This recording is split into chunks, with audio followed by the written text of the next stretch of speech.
Yay, everybody. It's a new year. It's a new week. We are the Bro Bro Plata. You can find us on YouTube and Twitch.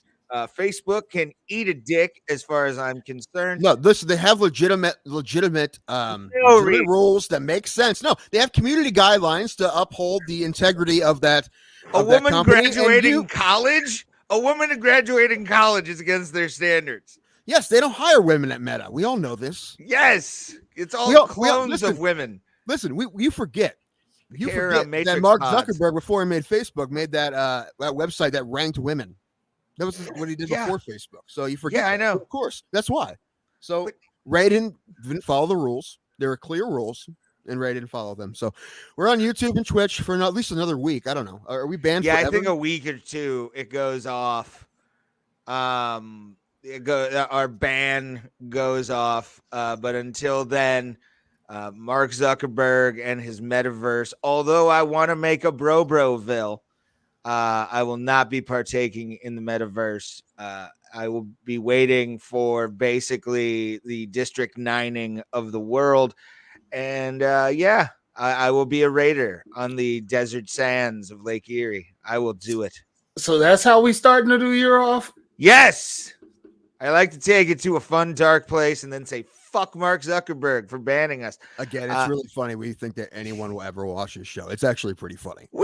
Hey, you know what, sir? It's called 2022.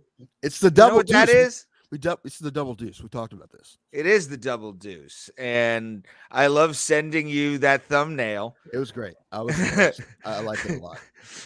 Except for the fact that listen, can we pull it up?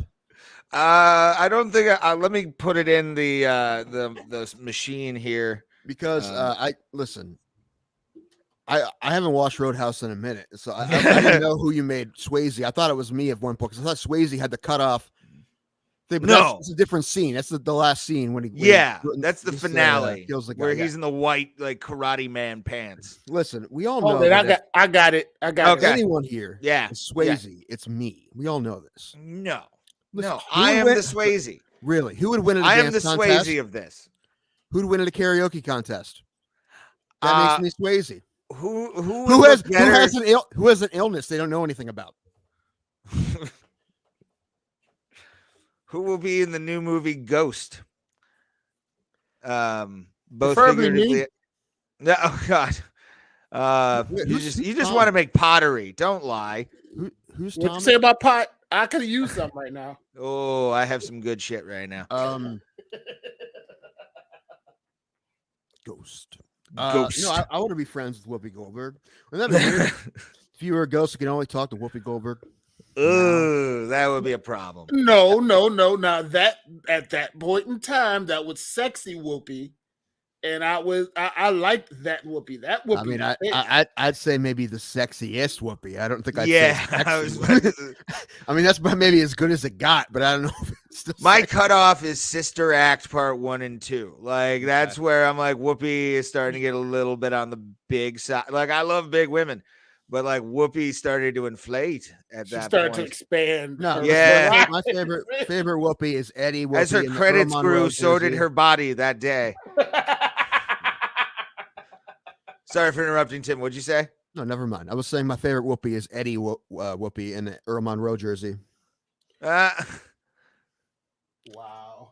What I feel like Thomas should be is like the Sam Elliott of this podcast because he's a little older than us, right? He's like the grizzled veteran of this show. Well, that's why I made him Terry Funk, like because one, he's a wrestling fan. And two, Terry Funk was probably older than Patrick Swayze during Roadhouse. I mean, he was 75 in 1994. So, and that was when he was at one of his peak runs again in wrestling. But no, and also he's a wrestling fan. I knew he'd like the homage to the great Terry Funk. Love to. Have you ever watched some movies and then realize like other people from different things are in it, and you're like, what how did King Kong Bundy get here? Like, where the hell Do you just Shit ask if happens. you ever watched a movie and realized that actors in it have been in other movies? Is that what you Well, just I'm asked? talking like athletes or, the characters they play. Terry Funk is my favorite actor just because of some of the movies he's been in that have either been Stallone movies or Patrick Swayze movies. Mhm. He's been in a fuck ton of Stallone movies for sure. Paradise Alley was one of them. Our good friend Jesse Ventura, another guy. We're like, Jesse Ventura's in a Schwarzenegger film again. Yeah, Running Man. Like, yes, that's what I love, man. I love those like random ass celebrity moments where they make cameos. I mean, well, it's not a wrestler, So, but so I you watch. must love Adam Sandler movies. They must be your favorite. Those No, Happy Madison movies. Hey, look, Dan Patrick's here. Hey, no. I love that. See, that's to be expected if it's like a sports film. You're gonna have those, but like out there characters, you're like, holy fuck, Jaws from James Bond is Happy's like, Dan Patrick's in all of his movies. is he? Yeah, he Yeah. is. That's Yeah. funny. I didn't No. know that. No, I was gonna say I watched Top Gun over the weekend. I forgot Tim Robbins was in it. Yeah. Tim Robbins. I've never seen Top Gun all the way through, Really? and I have no problem with that. I don't need to see it. Why? I don't need to see it. It's He the stops ultimate- jerking off. Well, he stops jerking off Right, after yeah. the volleyball scene. That's That's what I mean. usually I know. That's what I where said all Tim the way ends it. through. Yeah, so I said all the way through because I finish after the volleyball scene. hanging I don't need with it the anymore. boys. I mean, listen, if you're not watching that movie with a heart on, you're not watching it at all. So after that, I'm just Agreed. like, you know what? I'm done. I'm done with this movie. I don't need to watch the rest. So See, I can't ever make it past Iceman. Just like that. To me, that's one of the lamest scenes of the entire film. You're like, really? Okay, Razor Rafake Moan. What the fuck is that shit? No, Ray is the Iceman of this. You know, you can be Swayze. I'm Maverick. All right. You get Swayze. I'm All right. Maverick. All right. And Thomas, I'm sorry, you're Goose. I'm sorry, Thomas. fuck that. I ain't done. I was about to say someone's got to go through the canopy. And have really stroking 80s guitar licks like right behind it. That fucking soundtrack. When I played youth hockey, my dad used Danger Zone as like our warm-up theme when I was like 8. Yeah, I heard that on the radio yesterday, actually. Did you? Yeah, Me Danger too. Zone came on. I heard it Psycho. during physical therapy. What? I That's was what you going- listen to a physical therapy? Is I Danger was Zone? I'm rehabbing my shoulder, and Danger Zone came on while I was rehabbing my shoulder. So I really One got more, into it. Thomas.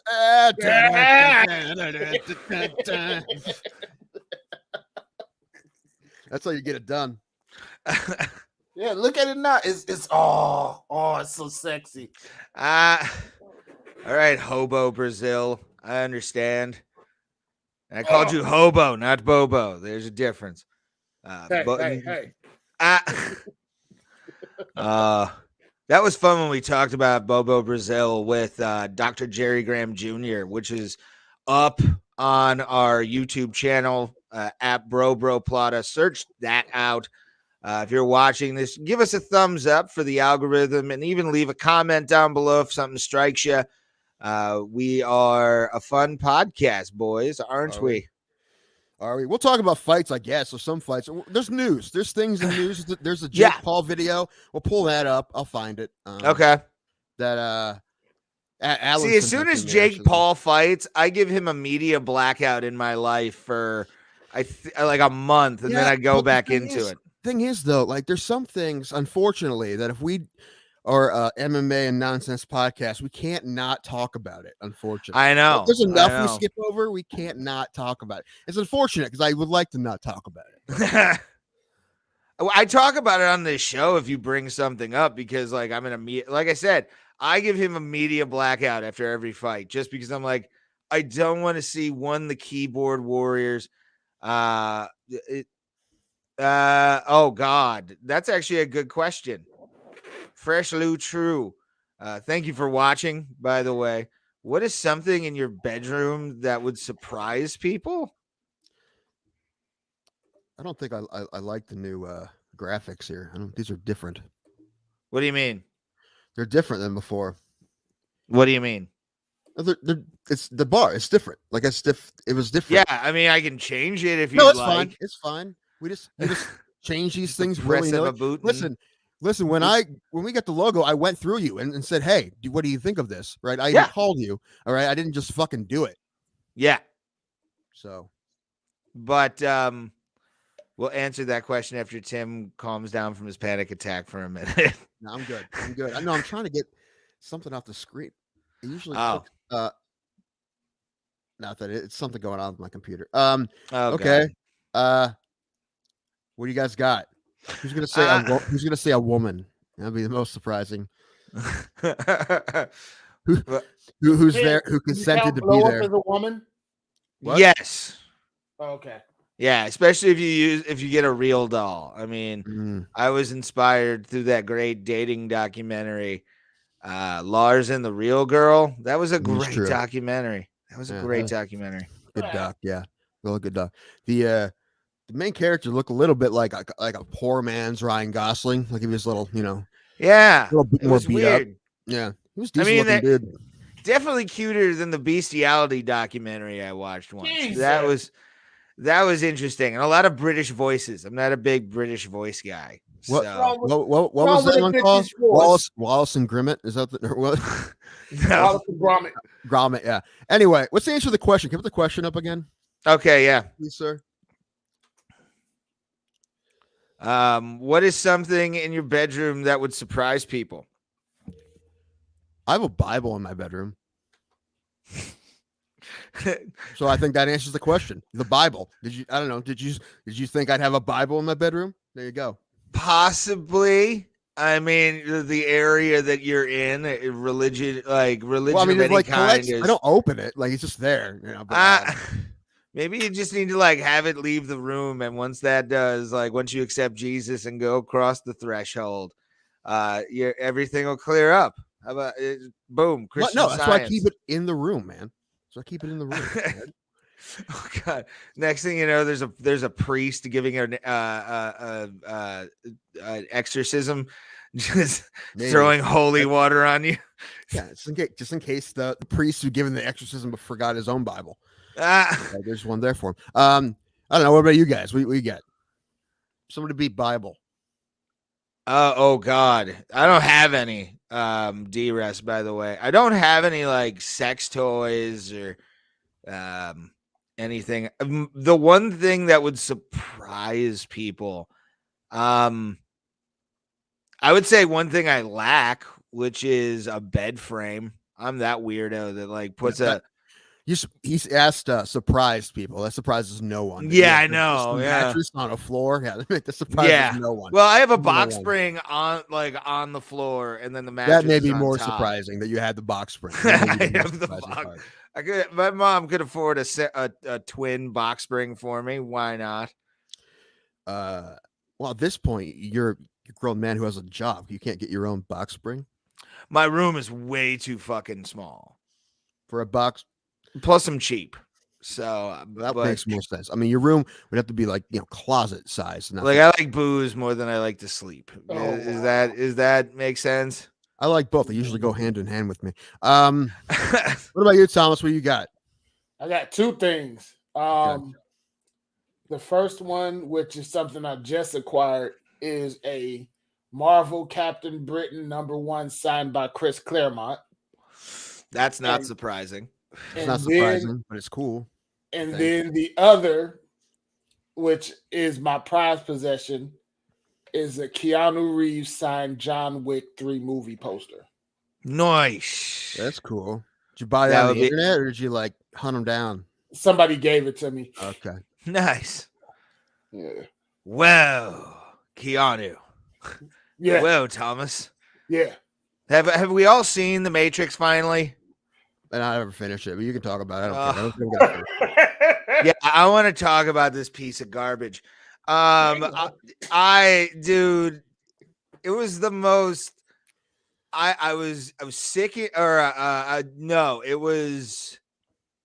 I had the day off from work or something. I think So I decided to watch The Matrix Resurrections. And full disclaimer, I am a Matrix nerd. Like, I've played all the video games. I've watched all the anime. I love The Matrix. It's one of my favorite film series of all time. The other two are basically like part one and part 3 of The Godfather. I would say that, like, as a whole, it's basically like part 3 of The Godfather. Like, it shouldn't have been made, but at the same time, it's there. Why not watch it and get mad? But like, I love that fucking franchise, and I loved some references. Loved some references that showed up. Like the Merovingian coming back. He was one of my favorite parts of part 2 and part 3. But at the same time, like, I love how he was also sort of the okay boomer of the movie. Like, everything was like, we had conversation. You're like, oh yeah, you can definitely see in like a drunk aunt at Thanksgiving, like saying something like that. But like the ham-fisted like meta bullshit that was just thrown in there, and then Trinity getting powers. I'm like, okay, she was already really good in the Matrix. Like, why give her the flight power? Just leave that to the old fat to like make nerd. her better. Duh. She's already one of the most badass female characters in movie she's more history. Badass. It didn't need to be made badass. Everyone knows the most badass female character in movie history is Susan Sarandon's character from Bull Durham. Everyone knows that. What? She had all the power in those. Like, she used her sexuality as a weapon. Okay. What? Have you not seen Bull Durham, Thomas? Throw the comment up, by the way. Fresh. I like the what we got here. Nice. Yeah. Boom. Oh. Yeah, good one. Boom. I love it. Freshly True. That's my new favorite rap name. It has to be a rapper. Is it a rapper? It has to be. What, Freshly True? Yes. I would give him $1 on Bandcamp for his mixtape. Yeah, maybe. Only $1 because you got to step up the name game, son. Come on. That's a good name. It's a good name. True Lou would have been a great one, but I think that may have been taken. His last name is True. His last name is True. Is it? Is it? And it's true. Yeah. I'm weak. It's true. But no, I would actually say, to be honest, the strongest female character I've ever seen is I lost it. Why did wow, she's so strong you forget who she is. Way to go. Yeah, well, I mean, I got to stay on brand, Tim. I have to stay on brand. Sexism is strong in this one, and I'm happy to be there.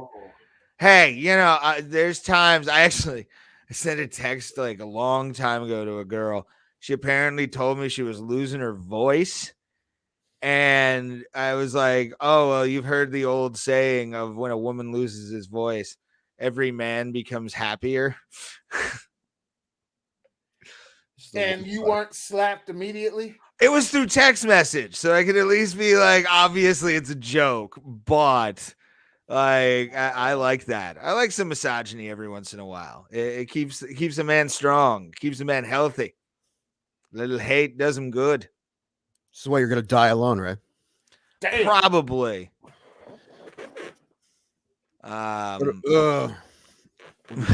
Mickey Ward's mom in The Fighter.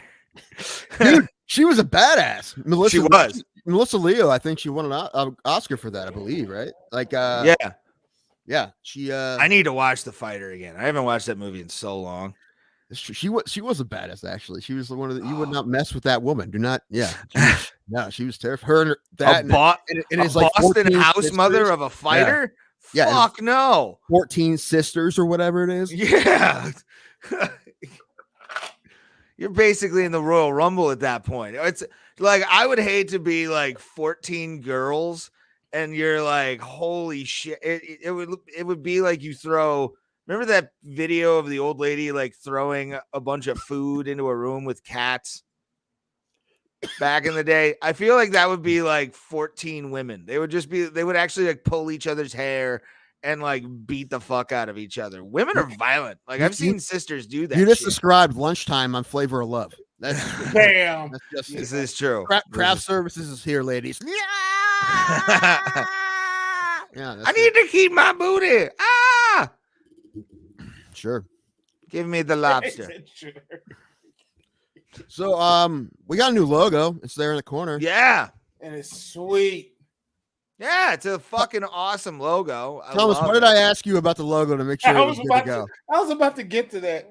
He says, "What do you think?" I was like, "Oh, it's pretty cool." He said, "Would black people wear this on a hat?" Yeah, that's what Tim told me, and even I threw him a racist gif on fucking Messenger. Listen, I learned from my black friends that listen, they will wear hats like friends, by the way. There's Thomas, always one. Thomas, do you like the Kansas City Royals at all? Actually, this hat is very special to me because my mentor, Rob Bailey, gave me this hat. Yeah. So yeah, Love this Rob. one I actually like. I'm trying to make a point, Thomas. But go ahead. No, I don't like the word. No. I've been told you'll wear a hat of a team you don't even like if it matches your outfit. Yeah, Okay. of course. So there you go. That's my point. All right, Patrice O'Neal. Yes. Well, it's true. He is something true. Like, yeah. I know It's that's funny. true. I fucking hate the Yankees, but one of my badass caps is a Reggie Jackson New York Yankees hat. Yeah, I wouldn't Okay. be caught dead in a Yankees hat unless I was acting or something. Like as if part of a costume. I'm not going to wear a Yankees hat. No, I don't care how good it looks with what I'm wearing. No, fuck off. No. Yeah. So, yeah. I have a Pittsburgh Pirates hat. I'm fine. I'll wear that. That's fine. Love Not a that Steelers hat. hat. But anyway, that's the logo that we got from the lady from Australia from Fiverr. Yes, thank you. What's her name on It's Fiverr? Mona _Aussie. Okay, Mona _Aussie. Thank you very much.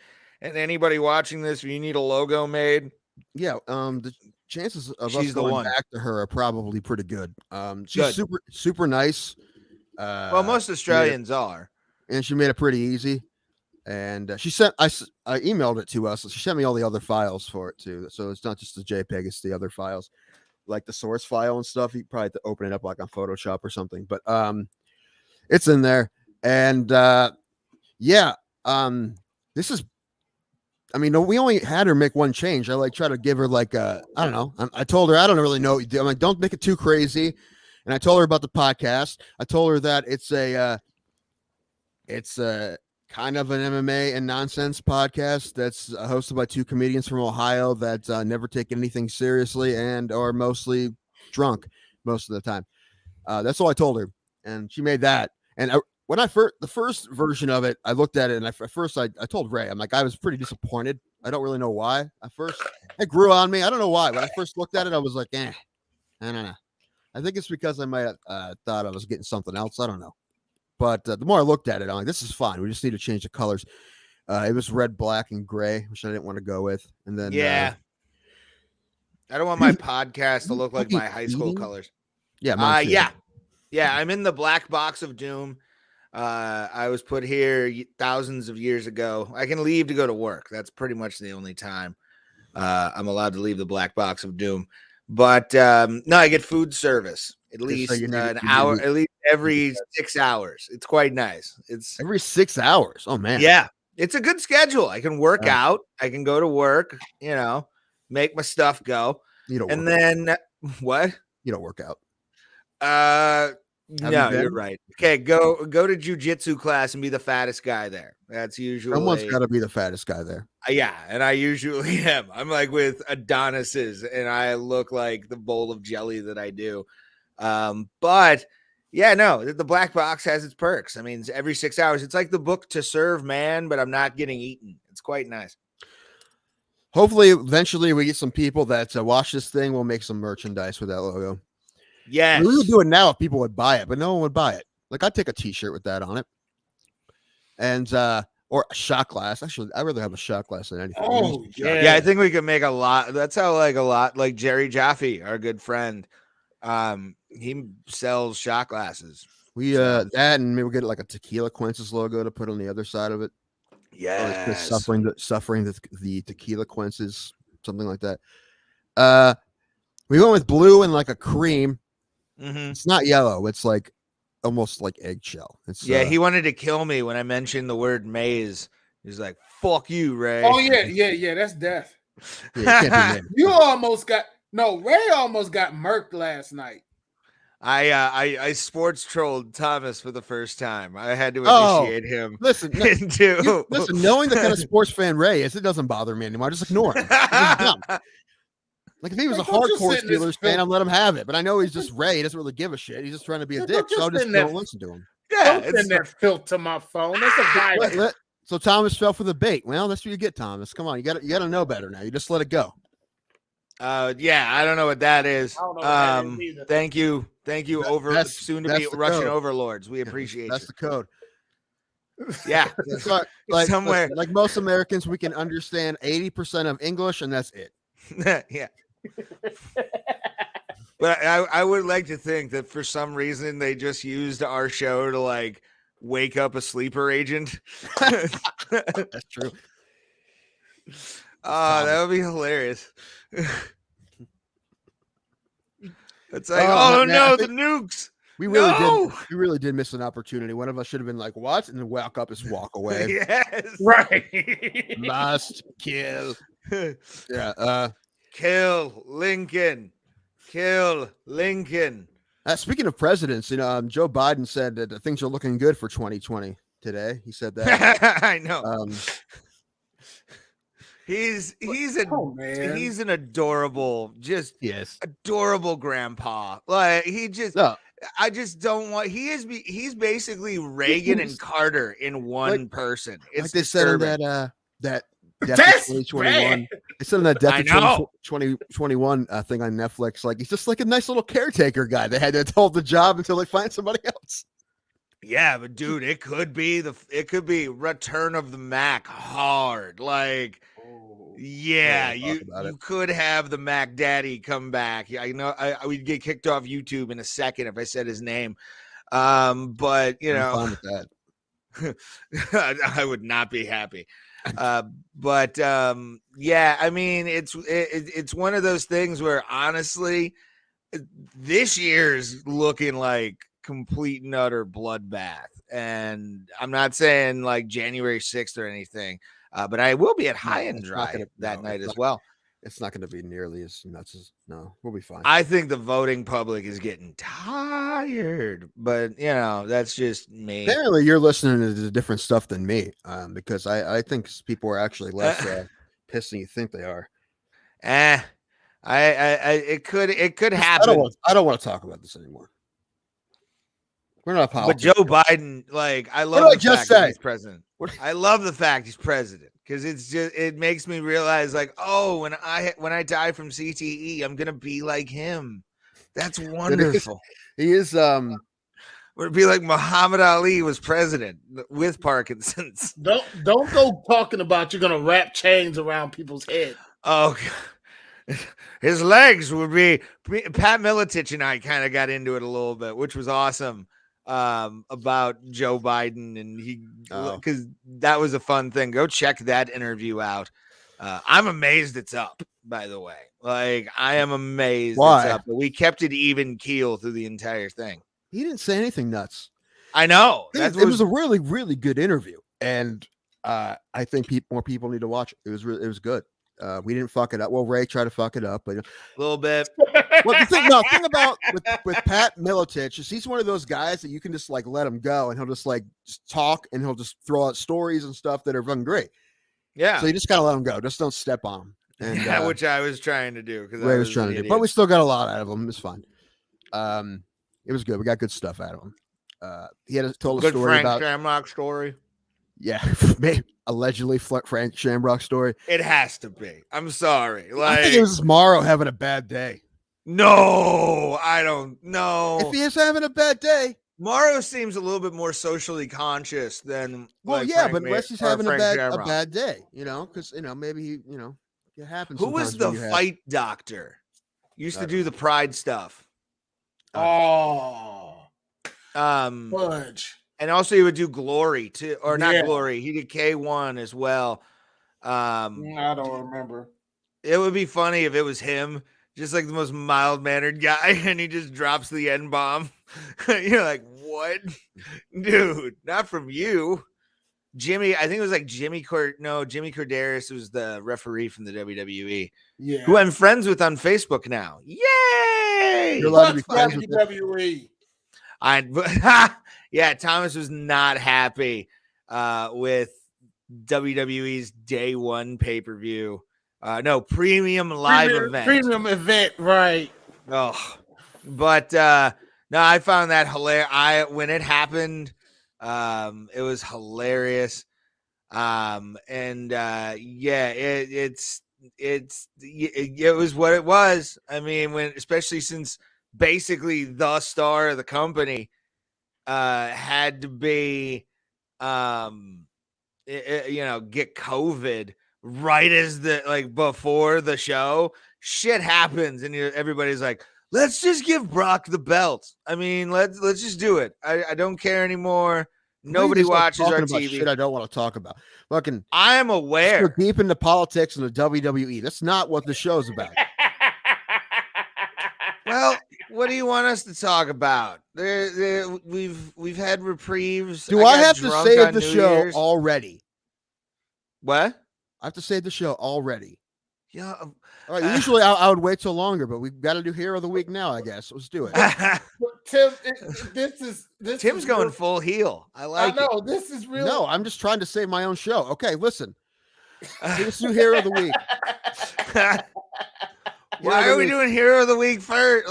Why? Because you guys are making me do it. And also, I wanted to talk about this for and I can't bury the lead any longer. I really want to talk about this.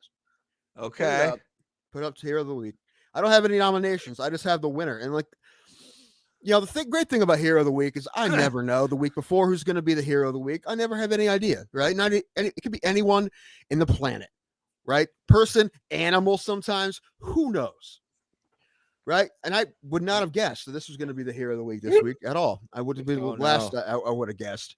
But man, this week's Hero of the Week, how could it be anyone else other than former Tampa Bay Buccaneer Antonio Brown? I loved it. It was so great. You want to talk? Antonio Brown pulled his best Dean Portman from D3 The Mighty Ducks and stripped during the game and threw his clothes into the stands and waved Giant Stadium goodbye as he went into the tunnel. Amazing. Dude. So great. When I saw him go full on Ned Braden from Slapshot and start taking his shit off and throwing it around and doing all, I'm like, what the fuck happened to Antonio Brown? Probably one of the best Steelers we ever had. When it comes to receiving core, he was probably one of our better wide receivers. One of the best Central Michigan Chippewas. Yes, that too. But dude, Thomas just make a face when I said Chippewa. That is one of those names. They're like, ooh, they're still they're good with that. Okay, we got letters that say it's okay. No, the worst part is when you go there, every student tour is just, how are you doing today? Oh, that was bad. That was horrible. Yes. First pissed off Tim of 2022. You know what? Now we have to lower our expectations for this year. New subscriber goal is 54. We're at 53, I believe. Tim, going back to your Hero of the Week. Yes. That's not the most disturbing thing that happened during that rant. Okay. When he got in the tunnel, he asked the state troopers for a ride to the airport. That's awesome. Did they give him what? Did he get an Uber? I don't know. It's is your cell phone and your pads? What's going on, kid? And when they asked him why he did it, didn't he say because he's a super gremlin? I didn't see that part. Yeah, I think I have the quote. Hold on. I screenshotted it. I'll send it to Tom so he can find it. Yeah, when I I think I was watching the Tampa Bay Buccaneers game because me and a friend went to B-Dubs Sunday to watch or just eat. Sent you a screenshot, fam. Eat and get a new cell phone for him, and it was one of those. I saw that, and I'm like, what the fuck is Antonio Brown doing? And then I hear the commentators be like, he walked off the field. You're like, what the fuck? Is this real life? I love this. It was amazing. It was so great. And like, listen, I've never listen. He's a great player, and he's been a pain in my ass for a long time as a Browns fan. But that's what he said. I knew the game was still going. I left because I'm a super gremlin. He was on coke. He had to. Like, I'm thinking he was on amphetamines, maybe. It's a reference to a song. I don't remember, but I have never heard that song before in my life. I don't know, but man, that was great. If you haven't seen it, see it. If you didn't see it, look for it. It's great because he takes off all his equipment, throws it, takes off his t-shirt, throws it, runs across the back of the end zone, waves goodbye to the Jets fans, goes to the tunnel, asks cops for a ride to the airport, apparently. I guess you can make this a really sad story by being like, I mean, do you think football fucked that guy up? But also, I think that's just who he was always. Kind of like, Dennis Rodman. He's always been a personality. Dennis Rodman has always been. That's kind of how Antonio Brown has always been. Great player, though. And if he wants to play again, he will get signed again because he's, listen, if you're good, you get unlimited chances. Mm-hmm. Unless you take a knee during the national anthem, apparently. Then you're done, apparently. Until now. Now you're allowed to, apparently, because the NFL decided that it was more lucrative for them to let people do that than I don't know. NFL's full of shit. Anyway. No. But the thing is, now a lot of media outlets are catching heat for even talking about the Antonio Brown incident because they're like, oh, well, it's a big mental. They're trying to make it more serious than what it is. It's a big mental thing and this, that, and other. It could be, but yeah. Well, I mean, if it is, it's a problem. Like Terry Bradshaw said something about a straitjacket, but that's just how Antonio Brown always is, right? He's always been fucking nuts. Yeah, that's just him being him. I think. I mean, but you do have to put on the kid gloves in those situations with the NFL because you are talking about a sport where people get hit in the head. And when people get hit in the head, things change and they can have serious issues like mental illness, which has happened a lot, CTE. So I understand why they're trying to, tiptoe around it, but I don't think this is just Antonio Brown being Antonio Brown. Yeah. I mean, and that's why Antonio Brown is the first Hero of the Week of 20 Double Deuce. That was a blowout, man. I looked for other stuff. No one was even close. I don't even have any nominations, really. I mean, I don't know. I mean, a couple Buckeyes, maybe. Stroud and Smith Njigba. What? Yeah, Jackson. What? What's his name? I knew you were gonna have a reaction. It's one of those that's close to the guard. Jackson Smith and Njigba. That officially made Joe Buck the blackest man on television. Like, because he got close as fuck to seeing it. Oh god, that game was a lot of fun. It was a lot of fun. No, it wasn't. It was a heart attack. No, it was fun. Listen, if it was a regular season game and they won, I still would have been pissed because their defense played so shitty. But because it's the last game of the year, I'm like, it was fun. They came back.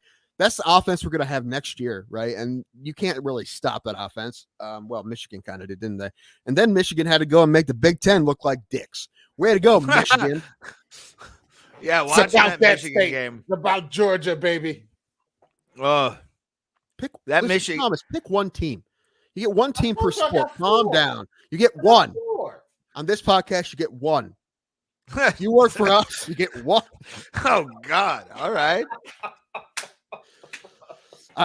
Before I came on, Tim over here. Yeah, no. Before I came on, I watched the Crack Baby Athletic Association episode of South Park. That's so great when he busts into University of Colorado Boulder in that Slave Master outfit. It's hilarious. But I mean, until the NIL deal started happening this year, that's basically what college sports was until now. And now it's just kind of the Wild West with NIL deals. Now it's going to be wet.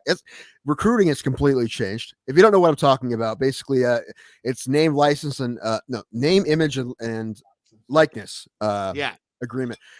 And it's weird because you can get different amounts from different places for different, and it's weird. So it's going to be basically like free agency for sports now. And if you want to be competitive in recruiting, you have to have the best NIL deals. So I'm sure the bigger schools, Alabama, Ohio State, those schools are going to be fine. I don't think it's going to affect them too much because they're going to have enough money. What? It's not like they can't afford it. They got a hologram in the goddamn headquarters. Right. They do. Right. And plus, I actually have no idea how it works. I mean, I know they're going to get some money for the video game. That mean finally. When's the video game supposed to come out? This year? 2023. My favorite video games of all time have been the NCAA football games. I love them. I've had every one. I was a big 2K guy growing up. Like I loved the 2K NFL games way more. I'm not talking about NFL. I'm not talking about Madden. I'm talking about the college football game. But again, I still would have played NFL 2K or like 2K. Well, you're wrong. The superior football game is the EA Sports NCAA football game. Is it? It is. You know, it's really cool. You could make your own teams online. I used to make logos with Photoshop and stuff, and then make. You were that guy? Yeah, I had a bunch, man. I actually some of the logos on this computer. Really? I do. That's awesome. It was fun, man. It was fun. And you can have so many different kinds of offenses. You can run the option, you can run the spread. You could do. It was great. It was the most fun, and I can't wait for it to come back. That's what I'm saying about that. I will buy it the day it comes out. I am so excited. A couple schools opted out. I think Notre Dame is one.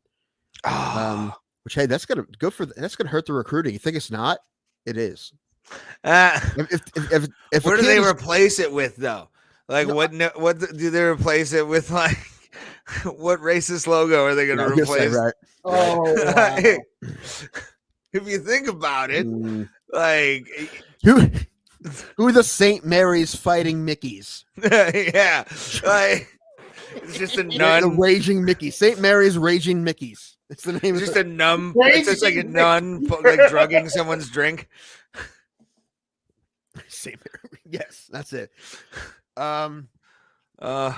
Yeah, but no, I mean, I feel like if there's a kid who is down to two schools, Notre Dame and anyone else, I think the fact that he's not going to get to be on a video game might be, I mean, maybe not the first thing, but if it comes down to it, it might be. I mean, I think it's time they should, especially for the likeness part. How many NFL or NCAA football games were there? Like with people like Larry Fitzgerald at one point, LaShawn McCoy. They're just Pitt guys that I really know. But how many games were there? Like I take like the PlayStation 1 games out just because like Kirk Herbstreit didn't look like Kirk Herbstreit in those games, because I think that didn't they start in like the early 2000s with the NCAA? I don't understand what your question is. What's your question? No, I was making a statement on this that they do deserve this. Oh, they sure. really do. Yeah, they have for a long time. That's why they sued. I mean, a lot of people, got money. Because if now is that retroactive too? Yeah, I think so. I think they got like $2,200 or something like that, like per game they were on or something like that. I don't know for sure. There was some sort of settlement. It's almost. I think it hasn't changed. They're getting an insurance settlement. It sounds like $200 per game. This is the same thing with Madden. Every time a person gets on Madden, they get like $200. So nice. I have a friend that's used to play for the Browns, was offensive lineman Dominic Alford. He still gets Madden checks. So nice. He retired. It was ridiculous for a long time because they had like an Ohio State quarterback and they named him quarterback number 5. Yeah, and he looks like Braxton Miller, right? And they say he's from the state of Ohio. And he wears number 5. You know it's Braxton Miller, but you don't say Braxton Miller, so Braxton Miller doesn't get any money. Yeah, it was ridiculous for a long time.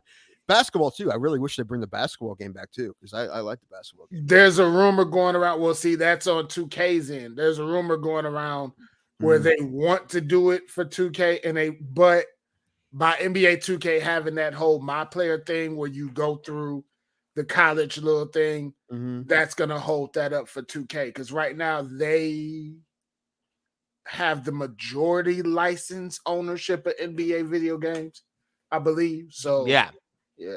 They're the regular like Take-Two. Always has had that little lockdown for a while now, right? No, Live was still coming out. I don't remember NBA Live coming out past like 2014, maybe. No, it came out 18. Okay. Yeah, it was just horrible.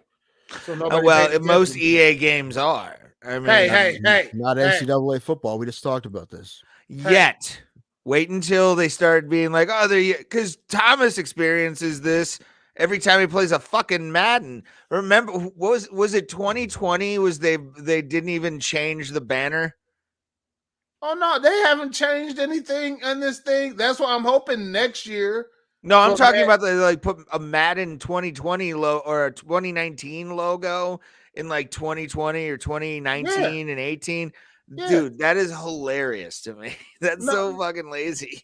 I'm hoping with next year with Madden being gone, which I'm still not over, that they do it right. Because they're supposed to have been working on a big graphic overall, or we're holding it back.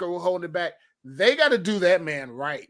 EA's got to stop fucking up, especially with the sports games.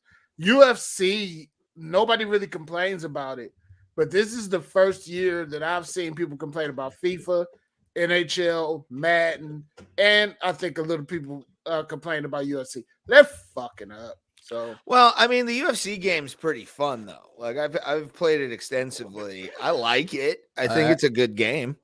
Are they complaining about the online shit or just everything in general? Because I don't really play too much online in any of those games. I don't play UFC online.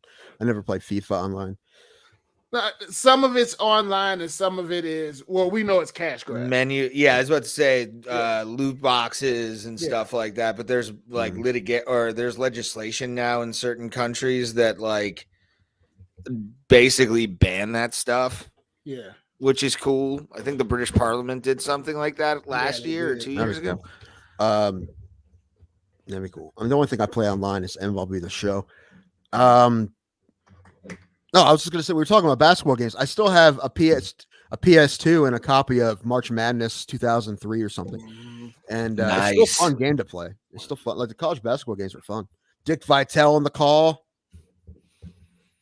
Do you play Jock Jams while you do it? Don't need to because there's like marching band covers of like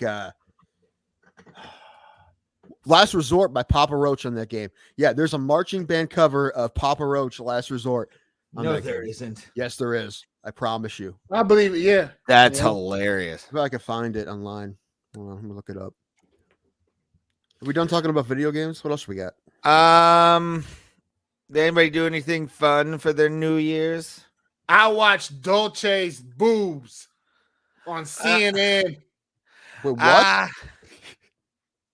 On the Daily Show, Trevor Noah has a co-host named Dolce. Okay.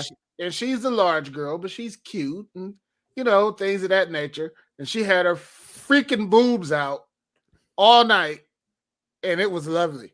Nice. I drank Moscato to her boobs. Well, that sounds fun.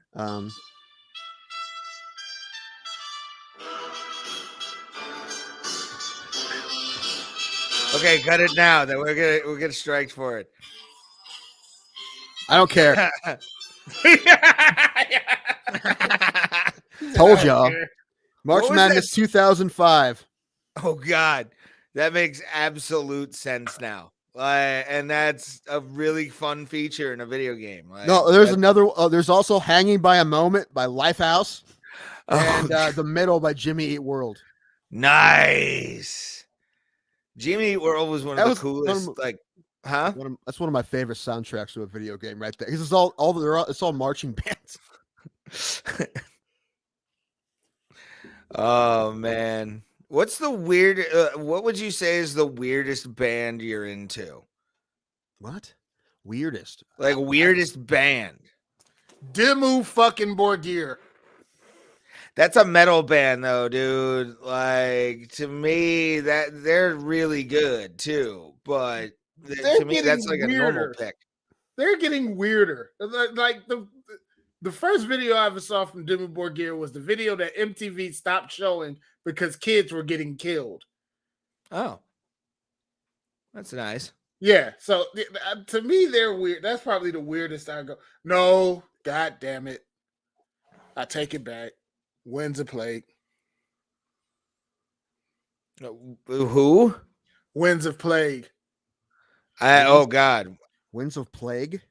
Yeah. I can only is That's like it's like a Scorpion ghost parody? band where they're all in masks and they're dressed like what do you call it? Doctors from the plague era. That's all I can think about. Oh, I got you. Give me a second. What about you, Tim? Like the What do you reason mean I by asked this, weird? What do you mean by weird though? I don't understand. I'm talking about like weirdest band that you're into. Like you're into weird music. Like What's you weird, like. though? What do you mean by weird? I don't think it's weird. What do you mean by weird? Like for me, one of my favorite bands is this band called the Reverend Peyton's Big Damn Band. Oh, I heard it now. They did make a gospel album, and it's really good. I did a can to when a riffing version of When the Saints Go Marching In, while they were playing Hallelujah or Glory Glory Hallelujah, which was hilarious to me. But yeah, I love them because there's a washboard in it and shit. Like I like that kind of weird stuff. I don't know, man. I don't know what's weird, man. I don't know. Maybe I'll think of something. I don't know. I used to like Mailing and the Sons of Disaster. That's not too weird, but like some metal with banjo in it. Oh, that's cool. Nice. Sometimes. Heilung. I like Heilung. That's like a Nordic folk band. They dress in like deer antlers and shit. Fair to Midland's just different. I don't know, weird, but it's just they're different. But it's awesome. I don't know. That's Winds of Plague. Fuck, I don't know. Oh wow. Okay. I'm gonna go full screen on this because I'm in the production thing as well. Oh wow. Nice. That guy is from Cleveland, actually. Moved to Jersey, started a band, moved to California, and that's where they really started picking up. Nice. He looks like if Baraka became the lead singer of a metal band from Mortal Kombat. Yeah, it looks like Bane. Right. Yes. We are I will sing the ballad of my heart, Mr. Wayne. Yeah. And lately he's been playing with the masks and stuff. Like he had one video where he did a different one. He's that's my boy. I love him. I was Mushroom Head actually came out with a new song or a new video for oh man, what was was it a Requiem for something? It wasn't Requiem for a Dying Song. That's Flogging Molly. None come before and none will come after. I love Flogging Molly. That's my band. But the new one, they actually got together with the Cleveland Chamber Choir and did like this satanic ritual kind of thing, like lifting demons up. Oh, it's so cool. It's so fucking cool. And their masks are awesome in the thing. It's so good. I love Mushroom Head. Yeah, so you said. You asked almost every fighter we've had on how much they like Mushroom Head, and like no one knows who they are. I know. It's a sad thing. Actually, the one person you forgot to ask was Drew Schottenheimer, and he probably likes Mushroom Head. He's a metal guy. Probably. Seems like the kind of kid I'd get into a pit with. Now, I have a question for you, Ray. Do you believe Mushroom Head is truly why Slipknot won't come back to Cleveland? I mean, if that's the case, that's bullshit. Like, I think it was Ozfest 01 or something where they were got heckled. Well, it was the fans. Isn't Mushroom Head the band? It's the fans. Oh, Mushroom Head fans, we're assholes. Didn't they throw batteries at them or something like that? Something like that. Yeah, there was some of that shit going on. But it was all to defend Mushroom Head, who I think was on the second stage that year. But like here in this city, like Mushroom Head, you're either a Mushroom Head fan or you're like, oh fuck, Mushroom Head. Like you get two reactions from like anyone. It could be somebody who's never heard of them before, but knows like, oh fuck, I know who Mushroom Head is. I dated a Mushroom Head fan, or my brother was a Mushroom Head fan. And we're assholes, but we're fun assholes, especially when we all get together at the Halloween show. That's our Christmas, because you're just like, yes, we're gonna have stage shit now, like full on Broadway fucking shit. It was awesome, but we're assholes, and I know that. It's very, especially when we get drunker as midnight approaches, because they always go on at midnight. They never go on at 10 o'clock. Like, you can't play for 2 hours, you fucks, at fucking a normal time. Annoyances. Are you done? Sorry. Okay. Sorry. Yeah, I was on a Mushroom Head rant for a second. Well, good, because I'm going to talk about Bandmate. Okay. They're coming to the U.S. They haven't said when. Well, I said it's this year, but they haven't announced dates yet. Watch, they end up at like the grog shop. Well, here's the thing. There's 3 cities, right? I'm hoping that they hit at least one of those 3 cities: Cleveland, Pittsburgh, Columbus, because I'm in the middle of all 3 of those. So yeah, one of those, and it's good. If not, then I have to start thinking about a real road trip, right? And I want to see them very badly. So it depends. But if I have to go, I don't know. It depends what they are. If I have to go to, I don't want to go to New York. I will though. New York. It's New York busy. is awesome. Just busy. That's all. That's just the whole thing. Figure out where I'm staying. And then, am I going to drive in? Because if I do, then I have to find a parking spot. Then I have to move it again, right? I got a parking ticket there one time, and I still never paid, so I'm probably wanted. Probably. Then we're harboring a felon. I love it. And then I don't know.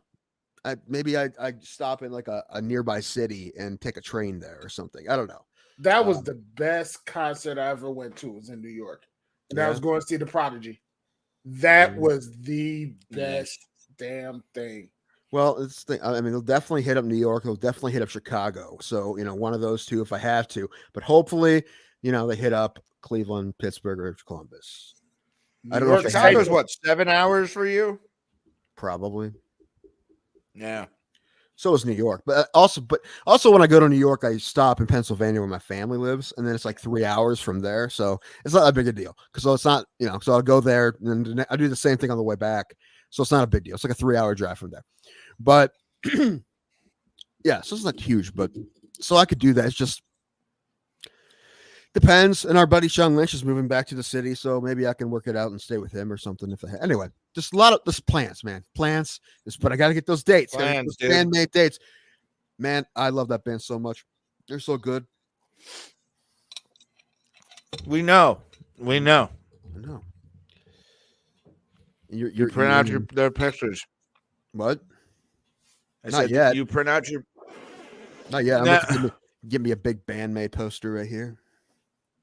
It'll just be like there'll be a sheen, but not the kind of sheen that was in the factory. It's all worn off now. We know what you're talking about.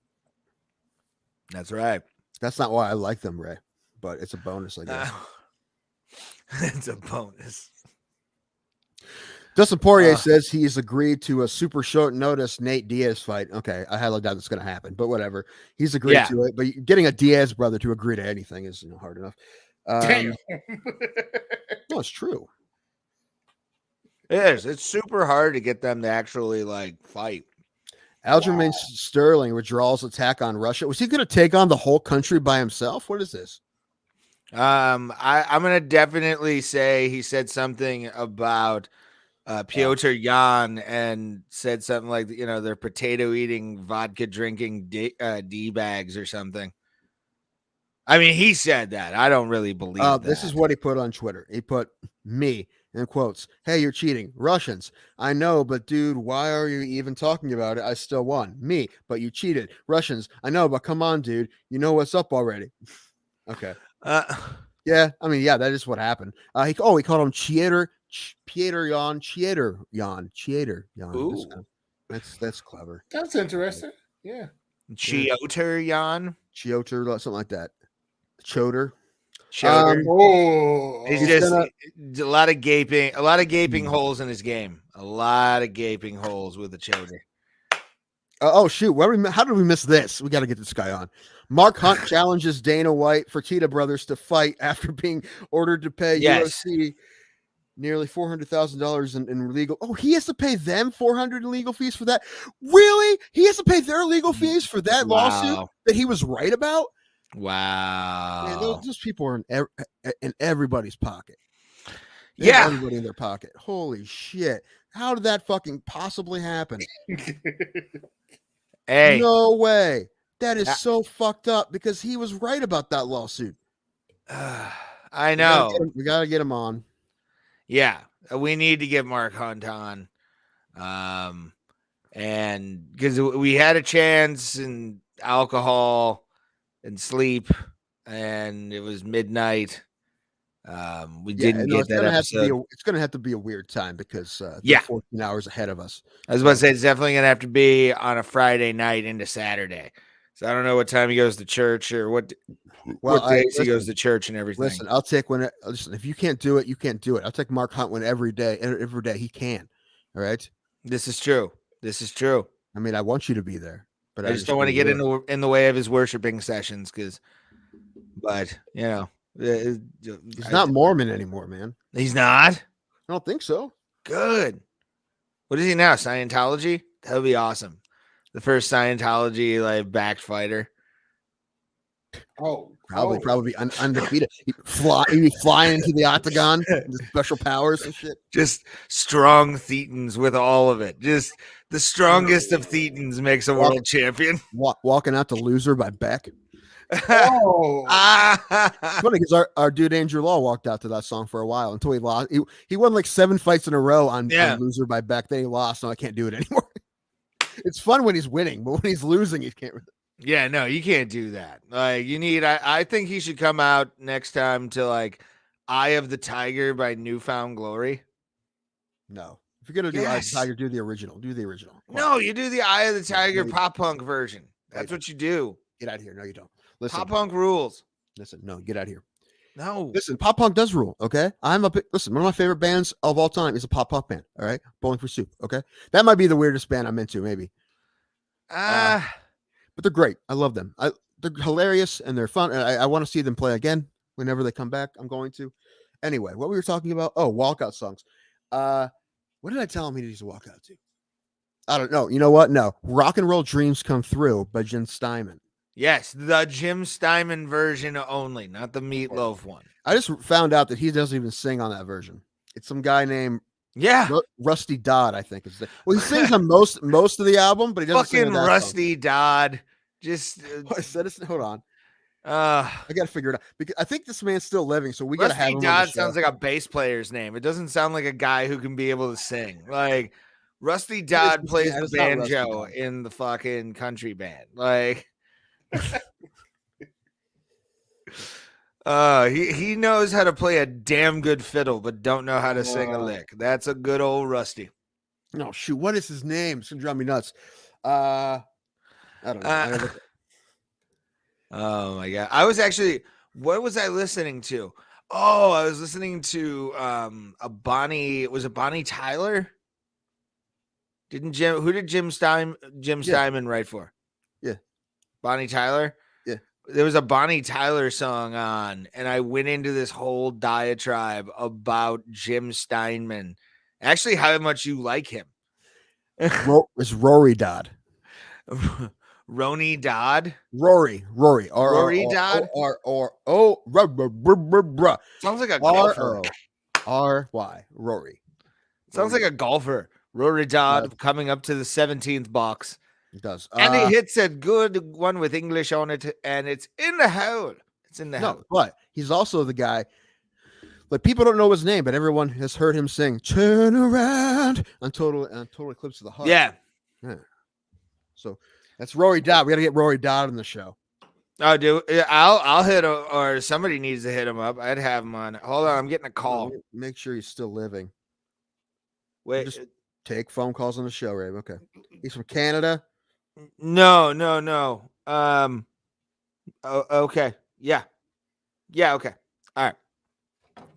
We got a phone call, Tim. Is it Rory Dodd? Because if it's not Rory Dodd, I don't want to talk about. We're not done talking about Rory Dodd. He did a lot of work with Jim Steinman, so I just basically want to talk to him about Jim Steinman. I mean, I'd be down. I mean, I don't listen. He's old. I don't know. Also, I want to find the people from that music video.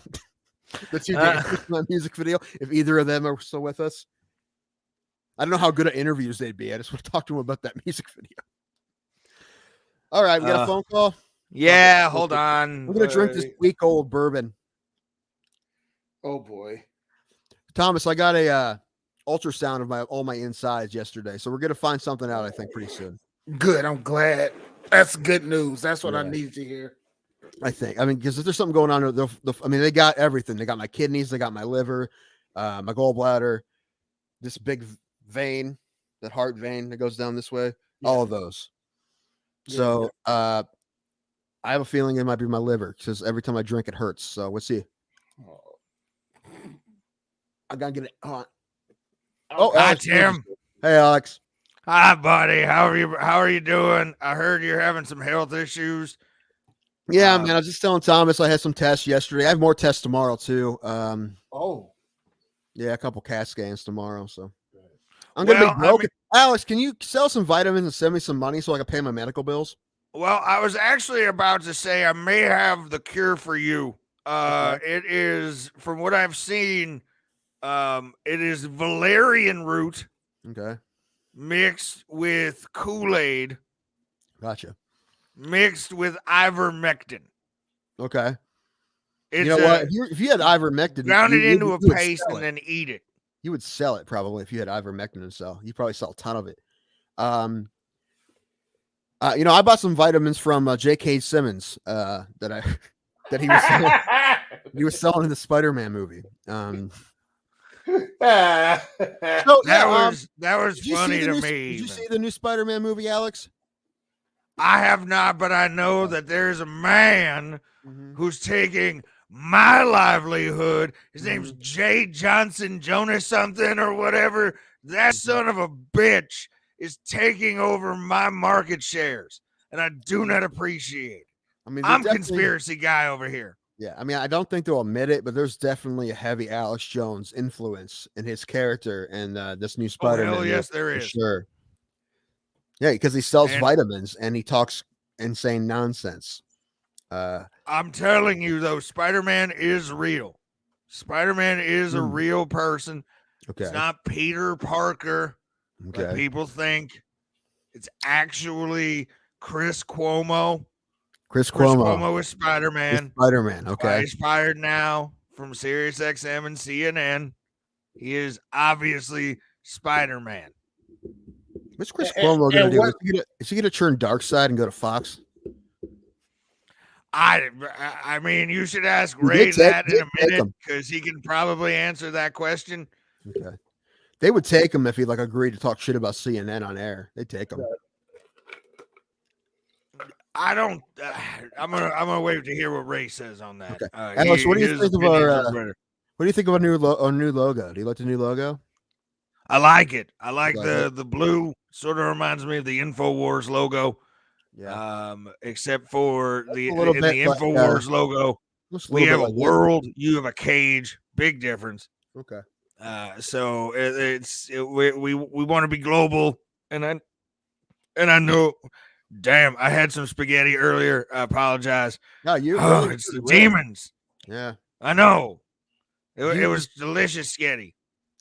Do you and Ray get the same black box meal program? We do, actually. It's a wonderful program. It's the Deuce menu of Nutrisystem. No, it's not more. It's more like Weight Watchers. They watch your calories for you and cook you really amazing small portions. Okay. That way you don't get COVID. You're getting it from large portions. Yes, you get it from large portions of food, Ah. usually at like an Olive Garden or an Outback Steakhouse. That's usually they have the most COVID just because they have the biggest portions, I think. Speaking of Olive Garden, did you know? I don't know if this is a law in Texas or not. Probably not, because Texas is all about hard freedoms. But it's a law in Ohio that if you have a gift card to a restaurant, you can only spend, I think, 40% of it on alcohol. What? Yeah, that's a law. They're repealing it. That's the only reason that I knew it was a law, because they're about to repeal it. But I had no idea that was a law. I didn't know that either. I drink What in else the do you do parking with an lot. I Applebee's? drink in the car. Yeah, what else do you do with an Applebee's gift card? Buy food? No. You don't Yeah, that wings are Applebee's? Their Yeah. 2 for $20 menu is pretty good. Yeah. I don't think so. man. Pretty good. I would $100 gift card to Applebee's. I'm just going to the bar and getting shit faced and like $80 drinks, just like big fruity drinks with barely any alcohol in them. Those. All right, well, I'm gonna go. I'll talk to you guys later. This bit didn't go anywhere. We bored Alex Jones off the show. That's what I was trying to do. So let's talk about Applebee's. Yeah, you. I love Applebee's. Bye. I can see Alex Jones getting drunk at Applebee's, rocking back and forth like "We fancy like Applebee's." Man, I hate this song so much. It's Singing the damn eating good in the neighborhood thing. Right. Doctor, give me the news. Right. Any song commercial. Yep, I remember that commercial. Hey guys. All right. He called and wanted to be on. Well, it's funny how you always bail out when he's on. Like I'm the one who has to talk to him because of fucking bullshit. Yeah, because I don't want to. He calls me. Why do you? I don't want to talk to him on the show. That's when I go take a pee or something. Yeah, you gave him your number. That's your fault. Right. I know.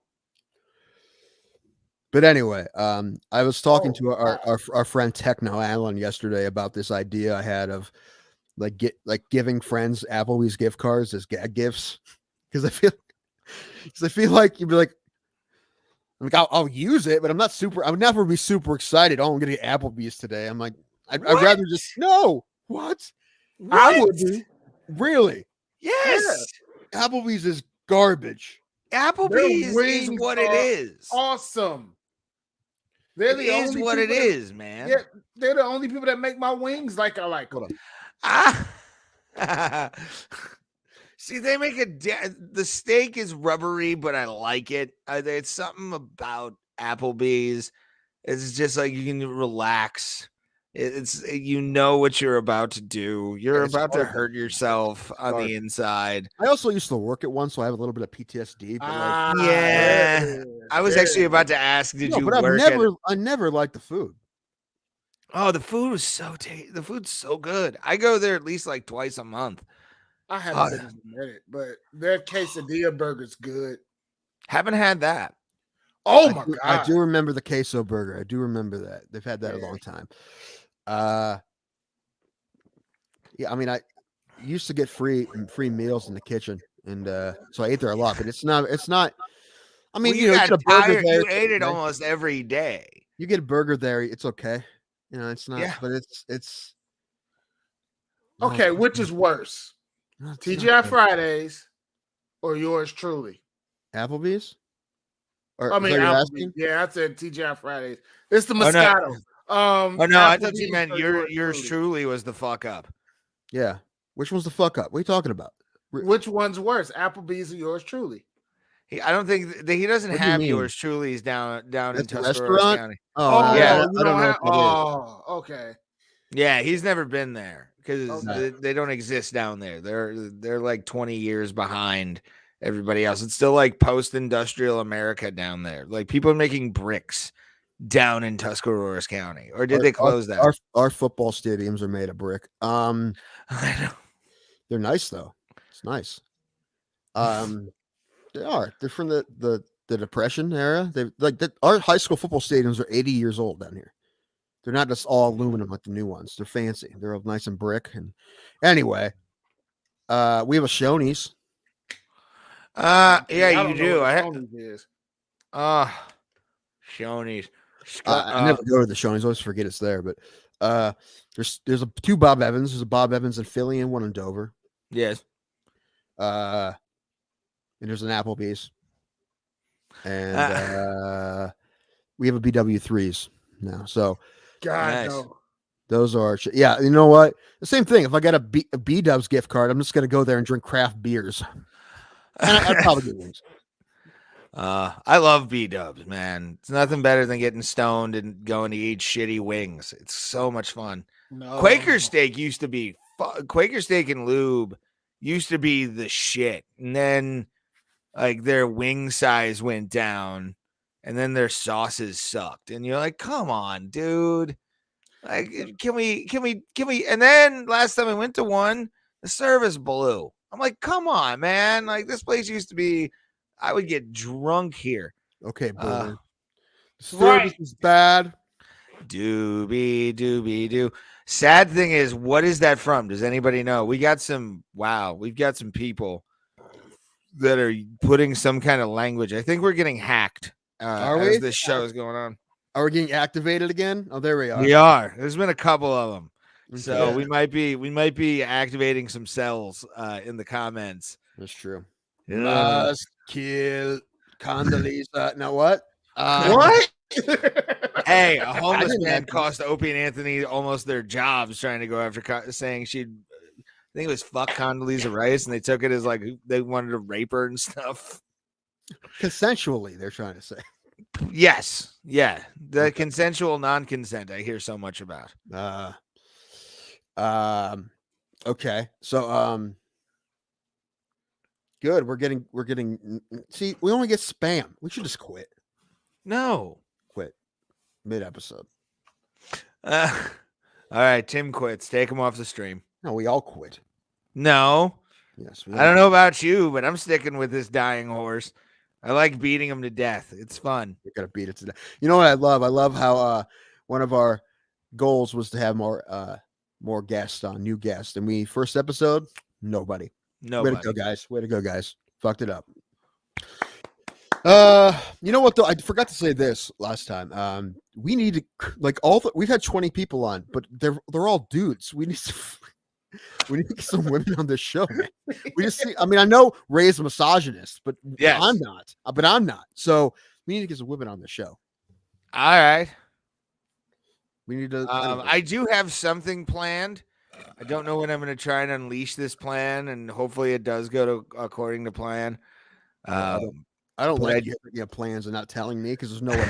It's probably right. I don't trust. Or else you would tell me. You would tell me because you tell me bad ideas all the time, and I tell you those are bad ideas. But like, no, this one I have to keep secret until I possibly get a response from said people. But get a response. I will call them if I have to. Are you trying to get Madonna? Yes. Okay. I want her and Sean Penn on so we can have the power couple that the world needs, but doesn't really deserve. You know? How about Madonna and Jose Canseco? Let's get them back together. Yes. Make a hell of a hitter. Make a hell of a hitter. Why can't we just have Madonna so I can have a fantasy? Why? Because I want Canseco. That's why. That's why. I want. This is an MMA Canseco show. We need a fighter. All right, and Canseco is a fighter. Technically, more or less. Technically. Yeah. There's a dream guest I want for this show, and hopefully we do get him. So, I came up with this idea today at work. If it's Brock Lesnar, we won't. I'll take 2 weeks off. Dude, I would fucking lose my mind if I got an okay to have Brock Lesnar on this show. Are you fucking kidding me? I would support you guys from afar. We wouldn't have. You would be off camera. Yeah, just be off camera. You just take yourself off camera. Yeah, I'll take myself right off stream. And every 5 seconds you would hear Kofi, Biggie, you bastard. Look, I'd like to remind you guys one more time that we are not a wrestling show. I'm surprised you know who Kofi Kingston is. Right. Me? I don't. But I'm just telling you. I'm assuming that's what you meant. I'm just guessing. Yeah. So I got it right. Of course I got it right. I know that's like a wrestler. Assuming. No, I'd probably just ask him about steroids, and it probably wouldn't go well. No, yeah. You would take my role for the day, I think. Like I saw a picture the other day of him when he was 20 at Minnesota when he was wrestling. Was he born on steroids? Like, did they start feeding him that at birth? Probably. I mean, you never know. He never got off the teat. He was just on breast milk the entire time. In between matches, his coach going, "Get off that." I would like to say 22, kid. Just in case this was an idea Ray had. I saw an episode of those Rhett and Link guys where they ate mac and cheese made of breast milk. I just want to say real quick now that I will not do that on the show. Just in case you were thinking about us consuming breast milk on the show and seeing what happens. I refuse. I've had one experience. I'll never have it again. Well, as an infant, but like, nah. This okay. No, listen. I'm a milk drinker, but I like my milk the way Ray likes his blowjobs from a cow.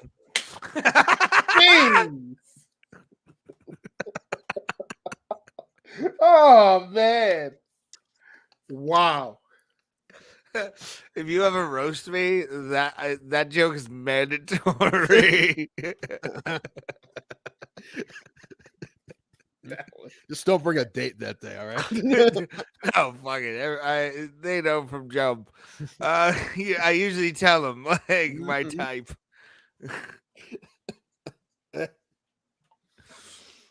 Oh, that's fucking funny.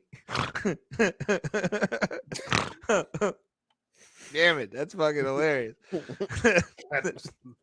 Damn you, Tim Dago. I'm the one that takes this show off the rails, not you. No, I'm the one that makes the show funny. That's what I do. That's my goal. Well, why do you think I have you? Yeah, why? Because I'm also your babysitter. So every time you say something that makes no sense, I'm the one to be like, "Whoa, hold on, we can't go. We just gotta admit that what he said made zero sense. We have to, do that." It's your OCD. It's your OCD. No, I just want the show to be good. Here, I'll make a shitty joke right to make up for it. Right? I want to make my own dice game. It's a baseball dice game. Baseball dice game. I'm gonna call it Mike Piazzi. Mike Piazzi. Boo. Mike Piazzi. Boo. Our dude Don Jameson had Mike Piazza on his show last week. He did. Yeah. Jealous. Yeah. Mike Piazza on. Oh, kind of ruined this table I was sitting Hall in. of Famer Mike Piazza. You can never ruin Mike Piazza. Mike Piazza just ruins Mike Piazza. Did I ever tell you where this bobblehead came from? No, I want to know. The trash. My stepfather worked at a landfill, and they had a bunch of these I threw away. And he came back and said, "Hey, you want this?" I'm like, "Yes, I do." Wash it off. Mike Piazza. That's hilarious. Yes. That's funny. He said one time, like this is a long time ago, but like the people from the Browns came down and watched them. They made them wash and bury it because they didn't want like old practice gear from like the 80s or 90s. Like that they just had, and they threw it away. And then they stayed and washed and bury it because they didn't want anybody taking it. Mm-hmm. So, yeah, he's like, I'm pretty sure I saw some red quarterback Brian Sipes jerseys. I'm like, where? Let's dig them up. Yeah. That's awesome. With a shovel through all that trash trying to find a Brian Sipe jersey. And he had that cancer. It's so sad. Brian Sipe did? I know. I'm thinking. I don't know what Brian's song. I was trying to make it a Brian song reference. Brian Piccolo. That's it. Never saw it. Yeah. Are you more surprised that Ray couldn't think of the name Brian Piccolo, or that I could come up with think of the name Brian Piccolo? I'm definitely not surprised that you would know who Brian Piccolo really was. I just know of a movie called Brian's Song. Brian's Song is a fucking tearjerker, man. Is it? Yeah, man. There's two versions of it, but they're both sad. I mean, it's the same story. It's a sad story there. Brian's Song. Anyway, Gail Sayers. Anyway, Who are we gonna get on this year, man? What fighters are we gonna ask to get on? I want Boz Rutan. Well, listen, let's start manageable. All right. But here's the thing: anybody that the MMA holes have on, we could probably piggyback and try to get them on too. Probably. I think they say Chris Curtis responds to Instagram, so we should get hold of Chris Curtis. He'll probably do it. Chris Curtis has been on their show a bunch of times. He'll probably come on here. We'll just have to figure out when. He lives in Vegas, so the chances of him getting on a Tuesday live is probably not great. No, but we can try. I was thinking about making like Friday or Saturday, like interview day, regardless, like right before a UFC. It's just going to be whenever we can get them for most of these people. Yeah. So, we're going to work with all their schedules, especially if it's someone who's not in this country, like Mark Hunt. Yes, I want Mark Hunt finally on this show. Oh yeah, Mark Hunt said he would do it before, so I think he'll do it again. And he's angry right now, so this could be good. He might want to just, be pissed off and angry with everybody. And plus, I'm a big Mark Hunt fan. I mean, even though he didn't always win, and he only won maybe less than half the time, every time you saw him on a card, you're like, heck yeah, somebody's gonna get knocked out. Well, I mean, even when he fought Lesnar, that was the one you're like, this is dumb. Even in his K1 days, I mean, you want to talk about a guy who is this just beastly kickboxer of him, and only really did a lot of low kicks in the K1 Grand Prix and fucking won one.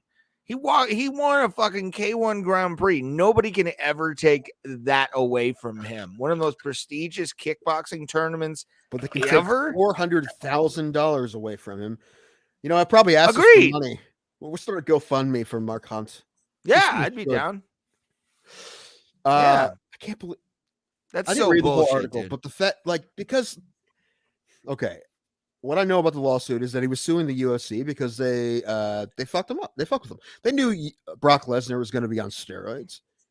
Yeah, when he did I knew the moment it was announced that it was going to be him at UFC 200. I'm like, there's no way he can fucking pass a drug test. Like, there's absolutely no way. And for Dana to do it that way and make it like just basically a sideshow fight, it just disturbed me. Fuck Mark Hunt. No, don't give a shit. It's fuck Mark Hunt. Knowing that they didn't test him beforehand. They tested him before the fight, but not before leading up to the fight. Just before the fight. And then he tested negative, right? And that's, not negative, positive for whatever. And then so I got turned into a no contest, but that doesn't matter to the UFC. People tuned in, they paid the money to watch the fight. So it doesn't don't give a shit. They knew it was going to happen. I did when that gold ring was revealed for UFC 200. Like, I was excited, and I was hoping Mark Hunt was going to knock out Brock. Like, I really thought that was going to happen, but a shitty fight. They should have gave Roy Nelson that fight. No, I don't. Well, I mean, he could have submitted Brock, I think. Yes, that's why they didn't give it to him. That's 100% why they didn't, because they knew that he could submit him. That's why they didn't give him that fight. Yeah, they knew Mark Hunt's not going to submit him. Roy Nelson could submit him, so that's why they didn't give him that fight. Because they wanted him to win anyway. It's sad though. Shit, but the fact that not only did he not win the case, but he has to pay $400,000 in legal fees, and the UFC's making him do it because they are assholes. I love the product they put on, but they can be dicks sometimes. Oh yeah, but they're promoters. They're always like this. If you've dealt with any kind of promoter in your life, you can definitely see the skis on the fucking top layer of that French onion soup. It is really funny. I think John McCarthy said this, that when they're starting out, they were like the anti-boxing, right? They were the anti-establishment league, right? They weren't going to do things by Boxing Day. They're going to be the other guys, and they're going to be cool because of it. Well, guess what? Now you're the establishment. Yeah. And you're the bigger assholes. So good job, buddy. At least the boxers get paid, man. So, UFC gets paid, but again, compared to what they make and other people make on the UFC, on the partners and people involved with it, compared to the fighters, they're not making nearly as much as they should as far as percentage goes. So, yeah. Again, your first fight in the UFC is $12,000 to show up. And plus, you're paying for everything yourself, all your training, all your meals, all your blah, blah, blah. If you have sponsors, that's good. But while you're getting there, we can talk to Chris Curtis about it. How long that he's been on his way there, right? Like over 15 years or some shit, right? He's been fighting or whatever it was. Over 10 years. He's been fighting as a pro before he gets to the UFC. and he said his bank account was hilariously empty or something like that. He had like $400 or something. And he's not the only one. A lot of them say that. Well, yeah, but I mean, you look at and then it. If you only make 12 grand, if you can only fight once in a year, you're not going to make, Jeff Neal's probably still waiting tables, man. He was for a long time. Who knows? But I mean, you also have to think about like what does go into that. How many boxers are waiting tables? Less. Far less, but that's a lot of big money in boxing still. Like big money is invested in fights from all different kinds of places, some that are undisclosed, which I find weird. 8.4 million pay-per-view buys the UFC had this year. Yeah. Jeez. And Connor, what did Connor have? Like 3.5 of it? Most of it. Not most of it, but a good chunk of it. Yeah. I saw that, I think, on the MMA holes. He has a Lamborghini yacht or some shit, but he's still underpaid technically. But that's why he went to boxing, though. I know. Honestly, that's my theory. Like that's why Connor went to boxing. He knew he'd get one big ass payday. Yeah, I mean, compared to, I don't know, he's probably made. I don't know how much he made. He made a lot. Didn't Floyd make like $100 million on that or some shit? Yeah. Both of them. I think Connor made like 80 mil. Right now, my favorite thing that is making me happy is this Dylan White Tyson Fury. I was just negotiations. Yeah. He's getting nothing. Yeah, he's getting bunk, man. Like he's getting nothing. And to be honest with you, Dylan's been kind of a stick in the mud during this whole negotiation. Tyson's ready to fight and will defend that WBC title, but he's the mandatory challenger and he's holding out for God knows how much money. You're Dylan White. Nobody knows who you are. Like, and what we're talking about is that they settled it somehow on an 80-20 split. I know. Tyson is getting everything. Yeah. Still, it's probably still more than what's his name, White, has ever gotten in a fight. Probably. Oh, yeah. I don't know. He's going to get it. I mean, he's going to get. I'm thinking he's getting at least like tens of million, or maybe even or not. Yeah, probably about half, multiple millions for this. Mm-hmm. You would assume. I mean, I'm not super. Well, the one thing though is when Tyson Fury fights, it's all. I don't care who he fights. It's exciting. Like I want to watch him fight no matter who he's fighting. Throw up two joints. I like his comments real quick just because I'm reading them and I'm like, he gets this show sort of. Two joints gets us a little bit. The average NHL fighter, first one, gets more to scrap for than a low-level MMA fighter, which is true. It's very true. There's actually probably some contracts that are incentivized for that. And then it's high. You found us through the MMA holes. Appreciate it. By the way, not a troll. Appreciate you. Thank you. We like the trolls, but we like normal people too. Yes, both of us. Well, I mean, I am. I don't know about Tim anymore. What, Canadian? Oh, Canadian? No. I just play hockey. I thought it said comedians. No, it's a Canadian. Oh, isn't it? Well, French Canadian. No, it's a Canadian. Yeah. Oh, I thought it said comedian. Well, Ray, again, 80% of the English language, maybe. Ray can't even read. So, no, I'm not even allowed in Canada. Yeah, I know. So, although Ray, on cue, Ray drinks his Labatt Blue. I know. I bought a 24 pack to watch day one because I thought I'd need it. Turned out I only needed like 4. That felt good. You should have sent the rest to me. True. Oh, you guys are talking about wrestling again. You're gonna say, you're from Canada and a comedian. Appreciate that, dude. I'm thinking, not. That's cool. No, but I will definitely order the weed that you're probably gonna send me. Thank you. When I get to Canada, I love the fact that don't they have delivery in Canada for weed? I believe they do. Yeah. Amazing. Is it on drones? Do they call it airbuds? Anyway, moving on. I apologize. Anyway, it's not as bad as Mike Piazzi. I can imagine, especially nowadays. What was I gonna say about? Oh, yeah, I'm not allowed in Canada because I had a DUI in 2017. As if my goal going to Canada as soon as I get there to get hammered and get on a snowmobile and just all through the, So you got 6 more years. I think your heart can last that long. No, it wouldn't be him getting on a 5. snowmobile. No, I He'd mean, be trying to get on the Mounties horse. Yeah, no, yeah, Yeah. he'd be tickling the I balls got to as the night of the well. Super Bowl, so it's almost 5 years I have left. So I Oh, Instagrams. Ah, I want to go to Canada. Like, it's the best country ever. I'm telling you that the TV service that I have that Tim doesn't like because it's kind of CBC has some really good shows on. Oh there. no, I'm Right. talking. Yeah. Thomas is a legal cable. That is.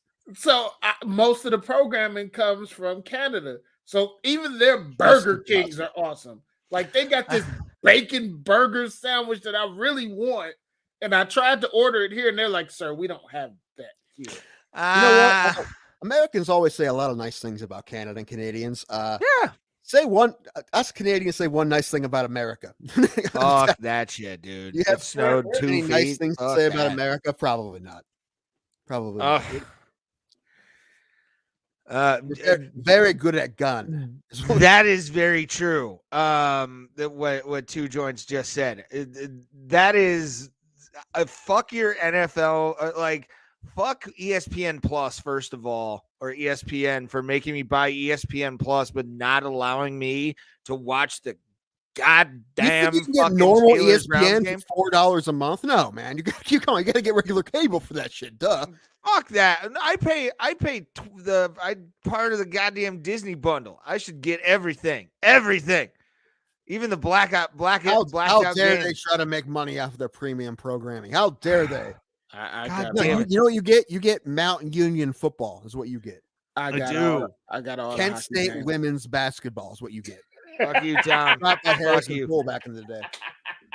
Hockey Night in Canada is fucking great. I wish they wouldn't have kicked Don Cherry off, but like I loved Hockey Night. You get Robin Black on here too. I bet he'll come on. Make the Pop-Tarts smaller. Chewy? I didn't even know. I haven't had a Pop-Tart in a long time. Now it's gonna make me check the toaster strudel. Like I gotta make sure it's like small, like not as small as the Pop-Tart. I'll save you guys 2 hours. Listen, we talked about this. I love Jungle Cruise, man. Yeah, I thought Jungle Cruise was great. Indiana Jones meets Pirates of the Caribbean. It slaps, man. I thought it was great. It slaps. And this guy's a big Emily Blunt fan. So I mean, how can you not be? You know that was Rob's job when he worked at Yes. Disney. Yeah. We actually know a guy who was like the tour guide on the Jungle Cruise back in the day. I assume it would be exactly like it was in that movie. It's telling a bunch of really terrible Ray Hycliffe style jokes, dad jokes. And, he met Mariah Carey, Leonardo DiCaprio, and Corbin Burnson, all the big bangers. Corbin Burnson? Yeah. Yes. And what? Roger Dorn? He hit him with a Dorn joke. Yeah. Right. I would have gone full on method actor and did the living room scene from Major League on him. Swear to God, you tank one more ball, I'm gonna cut your nuts off and shove them down your fucking throat. It's such a good line. To him, shake his hand and say that to him. If you tank one more ball, I probably think it was funny. I'm sure people do that to him all the time. Anyone? He said a lot of people when he was on the cruise, he told Rob, he said a lot of people don't even remember LA Law. They don't even think about LA Law. All they do is think about Major League. He's Dorn. Like he is Roger fucking Dorn. Like there's fuck LA Law. LA Law was a good show, but like when your coach in a fictitious baseball movie is pissing on your contract, you remember that shit. I know we said it 10 billion times on the show, but Major League is such an amazing film. Yeah, it is. I love Major League so much. I love I just haven't watched it super high yet, so we have to do that. Moonlighting. Oh God, Moonlighting. What? Put us up. I'm not looking at it. Pull it up. The Two Joints is like Moonlighting. It's like a good movie. Bruce Willis and Sybil Shepherd. It's a good movie. Oh, And also, yeah, a night court during when I had the plague, I ended up watching a Harry Anderson magic special. Didn't he just die? Yeah, I think it was a Yeah, couple years yeah. ago. No, I didn't. I thought he No, was the one Harry that just Anderson died. wasn't alive in 2021 or Who was the one that 2020. just died? I think it was Uh, Harry Anderson. was it Harry I Anderson? When think it did he might have been. die? I think last year. Because they made a remake of Night Court supposedly that's gonna have like John Larroquette on it and stuff. Yeah, they did. Oh no, okay, he died in 2018. Okay, who I was was about that? to say he Who? died a little while ago. Man, who? I thought somebody died from this year. Was it? It wasn't Bull. Bull's been dead for a long time. I don't know. He was also in a few Are You Afraid of the Dark episodes. I seen a touching tribute to Betty White on Home Shopping Channel. We're gonna be selling pieces of her artwork, people. There's no one on earth, at least no sane person that's like, oh, glad that lady's gone. No one. No one. And you know what? You know how hard that is to be loved by everyone? No, I think it would be quite fulfilling. No, I said, you know how hard it would have to be loved, but to get No. everyone to love. I don't think everyone has someone who hates them. That's what I'm trying to say. Like the fact that everyone agrees Who would that Betty hate White Betty is White? awesome. No one. That's what I'm saying. She's the one person that no one hated. That's what I'm trying. How hard is that? Wouldn't it be funny if like stories start to come out now that she's dead of like she's just a raging alcoholic or something? He's involved in Pizzagate. Yeah, she was the ringleader. Jesus, that's dark. No, that's damn dark. Epstein answered to Betty White. That would be the ultimate Alex Jones move. Thank you for being a friend. I mean, we lost the most lovable female and we lost the most lovable male within a week. You gotta think about that. That's true. That's true. Yeah. John Madden and Betty White. Yeah. That's I watched part of that All Madden documentary while I was trying to wait for the NCAA or the Monday Night Football game to start up, and it looks fun. And it was, man. Yeah. I only got to when he retired from the Raiders, which I know is probably like super early in the documentary, but I like how somebody described him one time as an unmade bed. Yeah. Man, you can describe me the same way. That's great. You are. You're the John Madden of this show. Yeah. Like I said last week, turduckens for everybody. Yes. Turduckens for everybody. And the thing was, he didn't want to do it. He didn't want to do the special. He didn't want to. If they did it, we wanted them to do it without footage of him because he thought he'd be offbeat and off. He didn't know how he would come off. He's fine. I mean, how old was he? 85. Yeah, he looked like a man in his 80s who, you know, was there's a weird sheen to like stars when they get older. Being a big guy too, that long too. I mean, he's most of his life he's a big guy, right? At least all the time he was on TV, he was a big guy. Oh yeah. So I like seeing that Monday Night Football from like what was it, the 70s, where he was like in the booth and he was just doing stuff, and you're like, holy fuck, that hair. Like where did that hair come? The only John Madden story I have is I went to a couple Hall of Fame games when I was younger. My grandmother was able to get tickets, and we were sitting on the press box side, and before the game he came out he would just wave to everybody, people yelling at him, he just waved to everybody. That's all I got as far as John Madden stories, but I got that close to him in the same stadium as him. That's that's pretty cool. I mean, I would have always loved to or hoped. Wait, what? The DA? What? Maybe that's what's gonna be. Probably.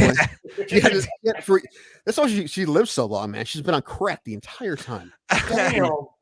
She has an entire room that's a grow room that she's been like puffing on for decades. I saw her on the clip from her on Raw. That was great.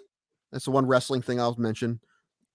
Yeah, when she was on Raw, I even watched. Like, I was during a time where I was like fair weather on WWE, but once Betty White was on, I'm like, Oh, that's awesome. The only weird part was it looked like she came up to the Big Show's elbow. Yeah. Like you're just like, Jesus Christ, she was like frail even then. You're like, and small. I feel Although go ahead. I was gonna say Mae Young in her 80s was power bombed into tables. So Right. who knows? I feel like you guys being big wrestling fans but not fans of WWE is like you guys being fans of Little League and not Major League Baseball. Like that's what it seems like. Like it's weird. It seems weird to me. It's more like we enjoy NCAA baseball compared to Major League Baseball. Why? Like we don't want to go through the farm bats. systems. They let them use aluminum bats. That's horseshit. Yeah, but that's how Sting wins matches. You don't know this shit? Aluminum bats? Yeah, that's he how hits wooden it. Oh, that's No, he Foley uses aluminum. Mick Foley has a wooden bat wrapped in barbed Yeah. wire, right? Yeah. Sting was aluminum. Yeah. Ray, do you have a wooden bat wrapped in barbed wire to go with that shirt you're wearing? No, it's actually a robe. Okay. I bought a robe for Christmas Eve or to open Christmas Eve gifts. And then I got actually I did. Yeah, it was a nice. Well, my mom didn't get me anything. She got me $200 in gift cards. So I went on a little bit of a spree, and I'm wearing one of my gifts right now. It is, your garden variety slipper, but oh my god, they're hockey skate laces on the thing, and it's actually really fucking comfy, dude. Yeah, we talked about them before you got. We got them. That's good. You like them? That's good. I'm happy for you. Yeah, they're very. Shout out to Summer Skates. That's the people that make it. I would love for them to sponsor the show. That'd be fun. I love any sponsor other than Walter's Anal Beach Suppositories. Yeah, they haven't done any new copy in a while, which is good because the last one was a little weird. I mean, shove it in your ass and your mouth. Like what? Anyway, I still don't understand what Sam Rockwell White is. It's just the stage below or above powder. Like once you get to powder, it's really white, but it's also funky. You know, there's a little funk to it. Oh yeah, because they're plastic, but like they actually made the like foot covering. Here's Jonas. Does everybody have those in Canada? Are those like the Crocs of Canada or Crocs Crocs of Canada? Hey, fuck! You got your summer skates on. Fuck! What the fuck, man? I love my Crocs. I don't know about you guys. Listen. Okay, he's talking about the mic stand. Listen, Ray suggested this to me because it was cheap. And this was 2 years ago. He didn't tell me that it sucked. I didn't realize. It's like flimsy. If I move it around, it like he's like, "Well, it's cheap." I'm like, "I can get one for $2 more. If that doesn't suck, that's fine." I've used this thing for 120 episodes. This is true. Not most of those episodes. Probably about, I would say 60 or 70. No, this. Yeah. Oh, all but like maybe 10 episodes. I got this pretty early. That is true. What are you ruffling through, Thomas? You getting potato chips? What is that? I heard a ruffle. I'm starving over here. That's why I had to eat, sir. My butler gave me my stuff. In the black box, you get a butler. It's usually a woman, which is nice. Wear socks or underwear in Canada. Hey, neither do I. Well, Ray doesn't wear socks, and it's become a problem when he comes over. All right, I'll tell you that much. That guy has fucking ugly, gross-ass feet, doesn't clip his nails, and just walks around barefoot, throws his bare feet on your table, just right away. Thomas, I don't think we've ever talked about that with Thomas here. That's one of my favorite memories of first time I came over to Tim's house for fights. Number one. So, like, when he did that, I'm just like, where's the fucking socks, bro? I'm gonna send you those Iron Sheik socks. His first thing to me, he's like, "Really, Ray, you really wear out your welcomes fast, don't you?" Yeah. Crust and like foot fungus all over the house. But my favorite thing that came with the summer socks. I bought them separate, but they came on the same day. I have a Chip Chipperson t-shirt that I bought. And he's Ralphie from A Christmas Story, and it says a Chipmas story on it. If you wonder, like, who buys all this terrible merch, Ray does. Ray buys all your terrible merch. I wanted it, man. Like that's why we haven't made Bro Bro Plata merch, because the only person that would would buy it is already a part of the show, so And- that wouldn't make any sense. And Two Joints knows who plays Chip Chipper or lives in Chip or with Chip Chipperson in his head. Jimmy Norton. So I'm supporting a comedian that I love, sir, a hero, a national treasure. Dave Landau's going to be the funny star at the end of this month. I saw. And I actually, if depending on what's going on with COVID, I may go. If it's I'll be there. Anyway, I supported Louder with Crowder and bought Dave's t-shirt that was on their website. Now we're gonna get canceled. We're gonna get taken off YouTube. Well, they're posting clips, so at least there's that. They're allowed to do that, but not live stream apparently. So they're just posting clips now. Well, they don't want fascists on this show on their platform. I wouldn't. Well, religious zealot, I would say more than anything. Like he likes to quote Jesus more than Dave. So, I mean, we've met Rich Voss. Rich is cool. Yeah, Rich is awesome. Opie and Anthony. I actually listened to one of the channels on YouTube that plays all kinds of stuff. And Colin Quinn's been a big part of the channel recently. Oh, Colin Quinn here. No. What? I love Colin Quinn. Colin Quinn I think he was perfect as Amy Schumer's father in Trainwreck. He was awesome. He was great. That's awesome. He did play her father, didn't he? Yeah. He was great. He was awesome. He was the funniest part of the movie.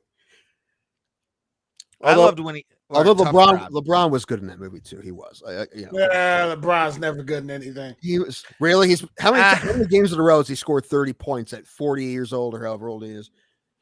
Without crying. So whatever. Is Rondo going to bring some of that with him? They got some of that LeBron cocaine. What is that about, by the way? Rajon Rondo is a fucking Cav? Is he on the way out? Because we need guards. Rubio got hurt. He's playing so well. Yeah. I was about to say Ricky Rubio's had a hell of a season so far. I think he's done. He's done. Yeah, he's done for the season. Colin Sexton's done for the season. What? That's why we got Rondo. Yeah. Dude, really? They both got injured? Yeah. Oh, this is a tight game in the fourth quarter right now. Huh? They're up by 2. Yeah, it is 79-79. What's our boy doing? Is he playing? Who? Rondo. Rondo. No, Rondo's not playing. Not playing. I will definitely do this. Garland's doing his thing. Hey Tim, you're missing something on screen. I will vote for Tito Ortiz in 2020. He's gonna be my write-in candidate already. That's fine. If he's making his run for president, I'm in. I want Tito Ortiz. Who's going to be his running mate? Who's going to be Tito's running mate? John Fitch. I think John Fitch would have some good social policies. No, and listen, financial it's going to be the Huntington Beach card. It's going to be Tito and Tank Abbott. Ortiz Abbott, 2024. I like. Tank Abbott for vice president. Yeah, Tank Abbott. Tank Abbott for vice president. Yes. So you're trying to do Dick Cheney and Joe Biden all over again?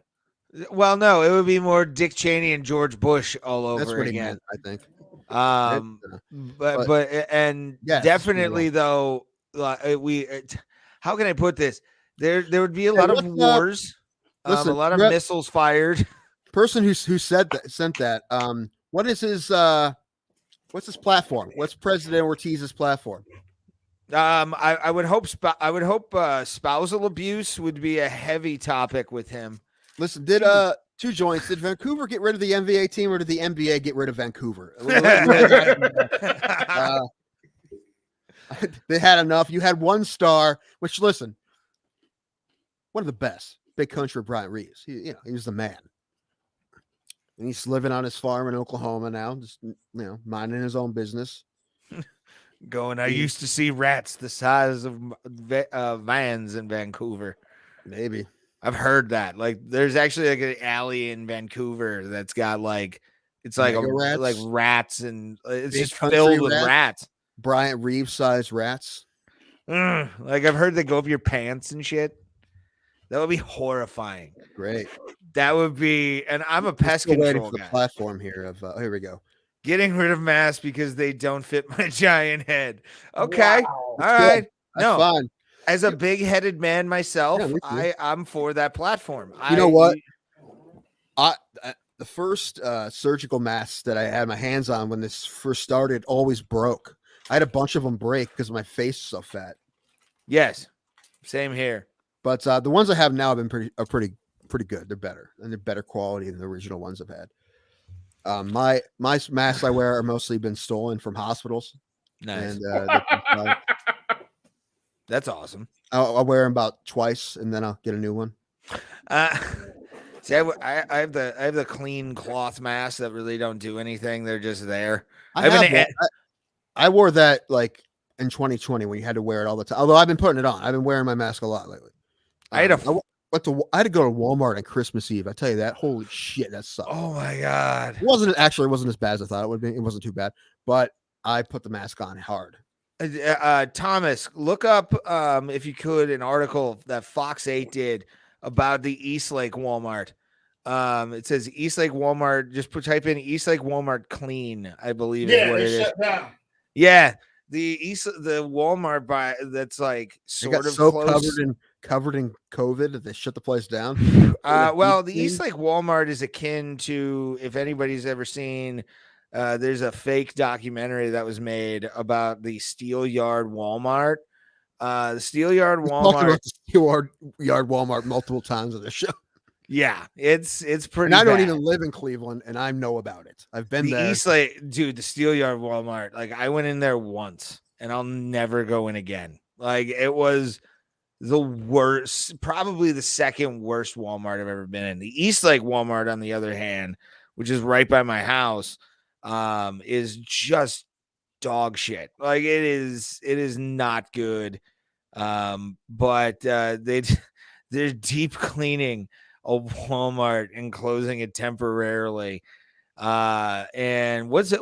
I saw the thing and I just thought it was just because it's the Eastlake Walmart. No, it's not just Eastlake Walmart. It's Bainbridge, Ashtabula, Eastlake, and somebody else. I think Youngstown. Oh God. Yep.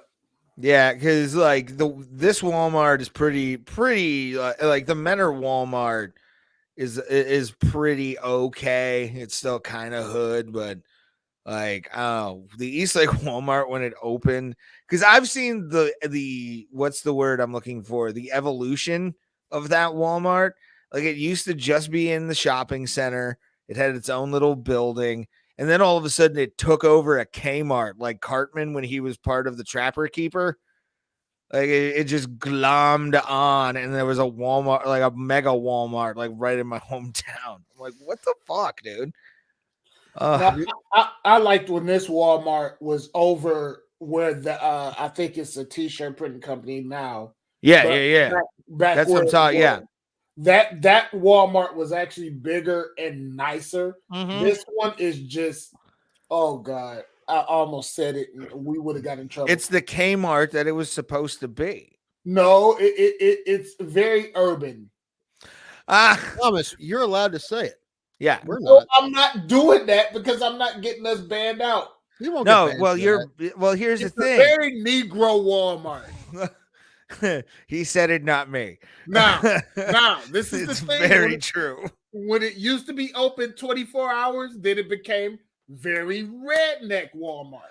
Oh, so yeah. There's a very big balance between the two. Yeah. It's like the Walmart in Madison. Like the Walmart in Madison is the most like. Was there an unspoken agreement that they came at different times? Yeah. Really? Come at 3 in the morning. Yeah. You'll have like some methed out Painesville person come into the Eastlake Walmart at fucking 12 in the morning, and you see them and they're just itching. I've never been to an IKEA. He's asking if we've been to an IKEA. I've never been into an IKEA. I've been IKEA adjacent a lot in my life. There's a Top Golf next to the one in Columbus, and I've been to the Top Golf, but I haven't. The one in Robinson, Pennsylvania, or Robinson Township, Pennsylvania. I've always stayed at the hotel like right by that IKEA. I know exactly how to get there. Never walked in. How many cringe Walmart videos are on YouTube? All of them. Every single one that I've watched stoned out of my ass has been on YouTube. It's usually a hole I fall down. It's like street beefs, then it divulges into Walmart fights. There was a great fight in Massillon recently, I think, a couple months ago. Was there? Yeah, I think so. Walmart fight in Massillon. It was good. Nice. Yeah, it looked like the poor man's Daniel Cormier versus the poor man's Francis Ngannou. It's great. There's only one Walmart that terrifies me more than Steelyard. New Philadelphia. And that's Chardon. Coshocton. Okay. Yeah, well, I mean, it's just it's sort of like the Oscars of Walmart. Like, it's so white. It's very white. Like, Chardon, Ohio is soups white. What happened? My two very good friends that stay over in the Big Turtle around the corner from me, been friends with them for years. We had went to either a WWE event or something, and after it was over, let's go to Walmart. So I'm thinking we're going to the Walmart. That is the most WWE fan thing to say, by the way. Let's go to Denny's. That's right.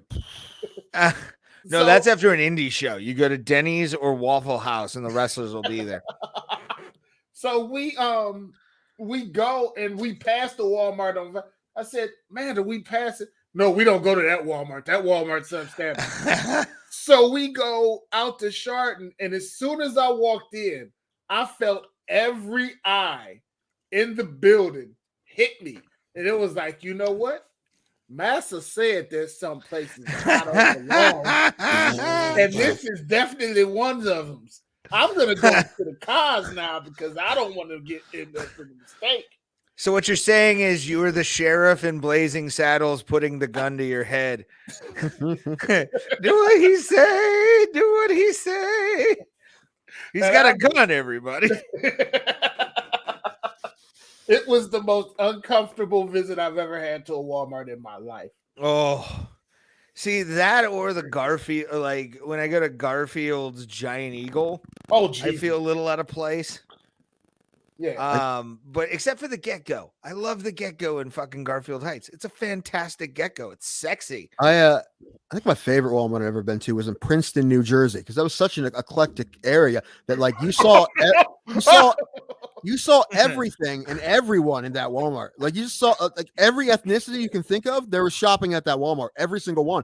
And I'm like, I mean, you could put a bingo card up of every ethnicity you can think of and play that game. Because I mean, there's everyone, and it was kind of cool. I'm like, wow, everybody lives in this city. It's a nice city. Yeah, there you go. The Walmart, there was a Walmart down the street down the road from the place I was staying at in Colorado. And literally there was a couple times I had to like drive up or like Uber up there because I didn't have a car, like a Jag-off. But to like buy some stuff early morning, it was usually like Hispanic dudes or Hispanic women buying like stuff. And then like in the afternoon when I got off work, I'd go to the Walmart and like buy something to eat real fast, all white. It was like a rotating. And then but there were some black people because let's face it. I feel dirty when I leave there. You should. Otherwise, the other place that I feel dirty leaving, and this is a local thing, but like Dave's. Oh, yeah. Like Dave's, I feel weird about. Mark's, I love just because there's birds.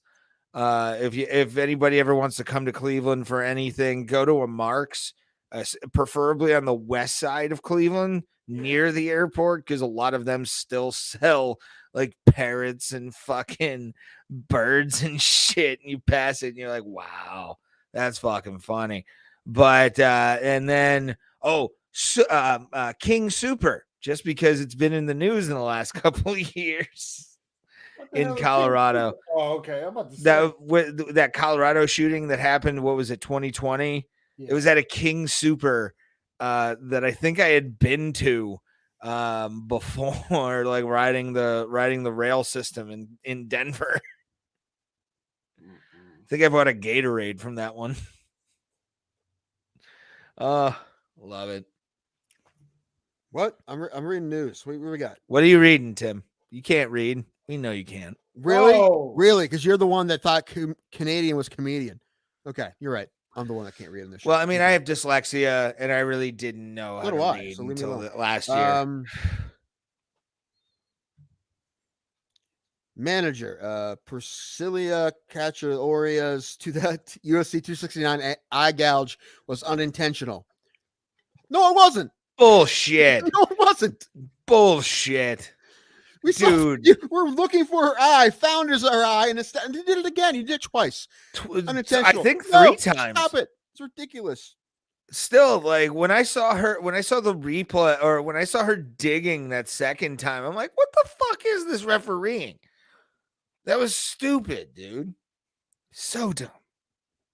Well, like we said before, I don't really know what you're.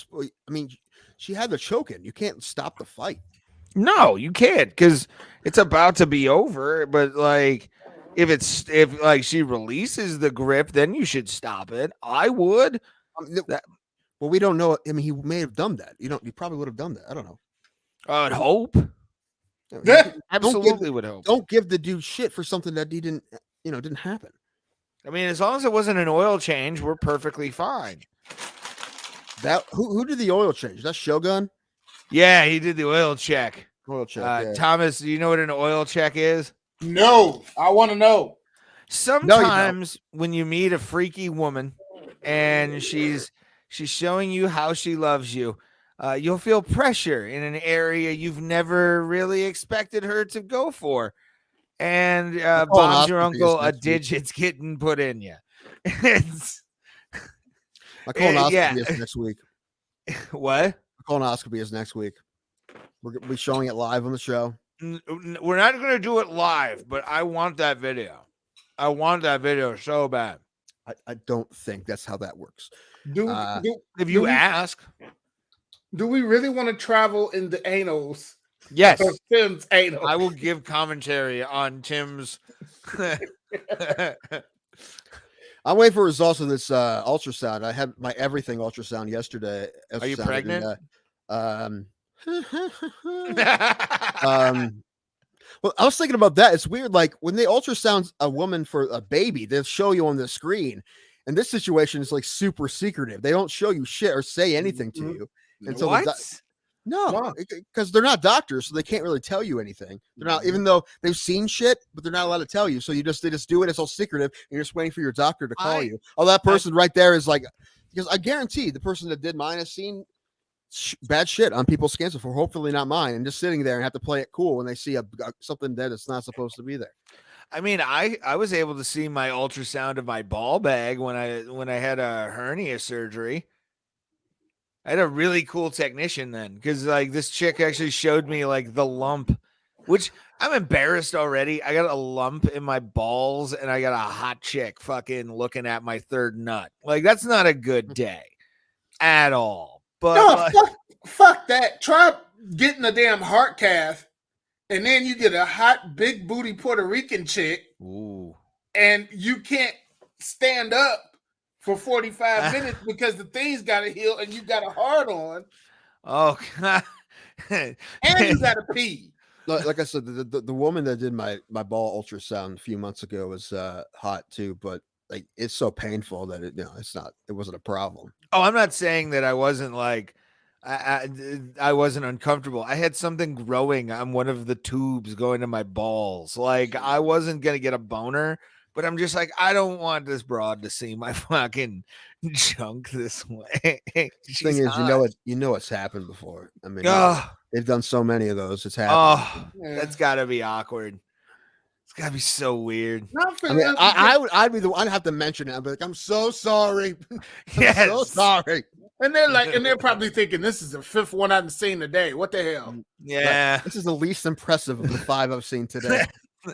She gives it a little tap on the head. Oh my God. What do we got? Hold on. Here in Canada, you get your choice of camcorder or Polaroid colonoscopies. Yes, I honestly think, and it's one of those 80s ones that you have to like put on your shoulder for the camcorder. Like they just have to shove that entire cinema scope. Right. It's one of those duct tape to a baseball bat. Yes. Oh, gee. No, this one's fancy. It's made by Panasonic. It's good. Ooh. So it's 4K. We can do a 4K video. 4K. Yeah, 4K. It's gonna be an They 8K. had 5K option, but I didn't want that shit. I don't want that killing me. Dude, 8K in a colon. It would add so much more like light and color that you don't want to see. Like, Colonoscopy mode. Man, you guys would, you know what? Luckily, it's a Thursday, not a Wednesday. Because if it was a Wednesday and I did podcast never had it. the day before, yeah, I get to have it on. Yeah, I forget what day. Next week sometime. When I'm only allowed to have a liquid diet that last day, so you guys would have seen me really angry if we would have podcast that day. I'd just be sitting here drinking chicken broth. Yes.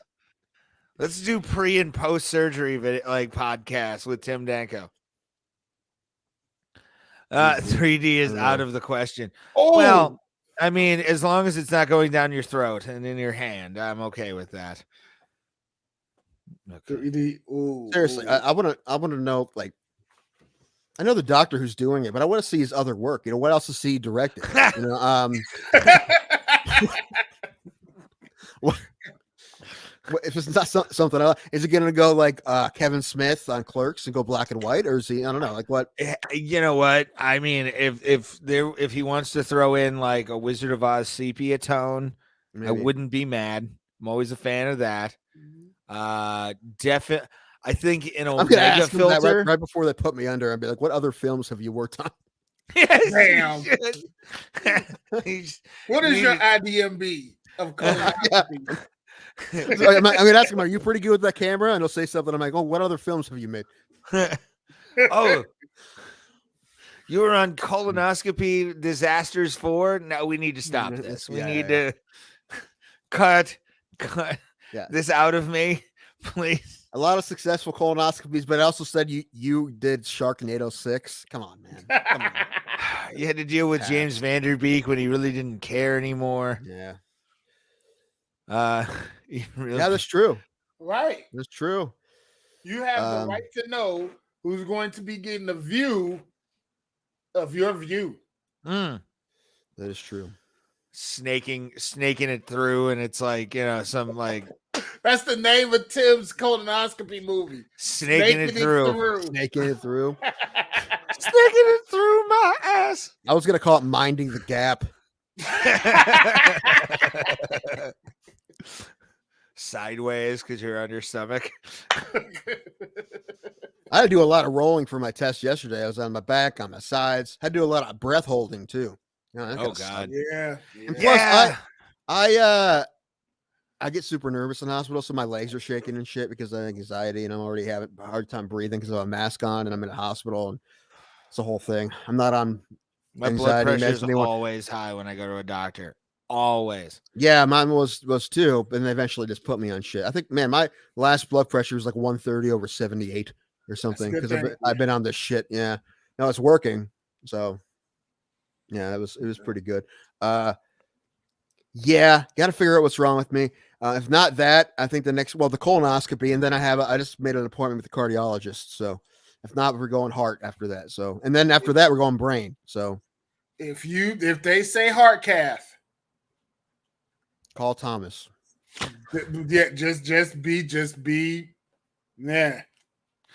Well, I'm gonna do. You know, it's like that with anything they say. I'm pretty worried about this liver one because the last time I drank, it didn't go very well. I'm drinking a little bit. This is from last week. A little bit sip. I know I had like 2 sips and I stopped. Yeah. Now I'm a little worried now. Although it kind of hurts now too. Damn it! Right here. Oh no. This is how I can't drink anymore, guys. Switch to pot, I guess. Yes, I want a Stone Tim episode. I want balls deep. Thank you. Oh yes, thank you, buddy. Appreciate it. Yeah. Tell your friends we exist. We're fun. Yeah, and subscribe if you haven't. Yeah, subscribe, please. We'll be back next Tuesday. Guys. We're gonna do more stuff. We're gonna have clips up and shit here soon. I think. Thomas, are you about ready on those? I am rendering a couple right now. The other computer is working on the intro. It said it was going to take 6 hours. I didn't believe it.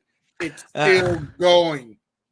Yeah, I was about to say they never. It's even when I would edit episodes of this show, It would take a couple What days. did you do? Is this like CGI? Is this like Toy Story 4 we're talking about? You did here? No, Like, it's called Slow Finger Hut Computer. Yeah. And then the one I'm on now is even slower, but it has a stronger processor, but it still won't do DaVinci right. Wow. It's a whole. I believe if it was porn, I'd have an easier time. Probably. Yeah. It's funny how that just goes straight through, just real easy, just done right to the internet. It is crazy the load times on some porn websites when you just see it like.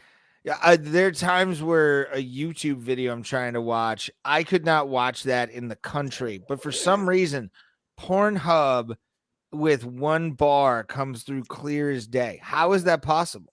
No, it's not taped. We're live. We're alive, everybody. Yeah. Well, I think he's aware of it because we're talking about it to his comment, but I think he's asking. I would hope. Yeah, we don't pre-record this podcast. This is we used what we to, do. but then Ray realized how much easier it was if we just went live. Yes, that was a problem because that means Ray had to behave himself because I think we had to cut like at least a couple things out of our podcast that Ray said before. What was that about? Wasn't that about? Well, the one was you said something mean about a person. Oh yeah, you called him a very mean name. Skywalker, probably. What? Probably leukemia Skywalker or something like that. No, it wasn't that. It was like a burn victim, wasn't it? Yeah, that's what I couldn't live with myself on that one, so I had to cut that quick. Yeah, and cut the part out where I yelled at you for it. He doesn't though. Did you hear? I don't. Yeah, if you watch the show more, I definitely get into some rants. Yeah, and the whole and Thomas and I are here to make sure everyone knows that we don't condone it. I mean, yeah, I would hope you guys are sort of the sane ones, and I'm here. How nuts is that?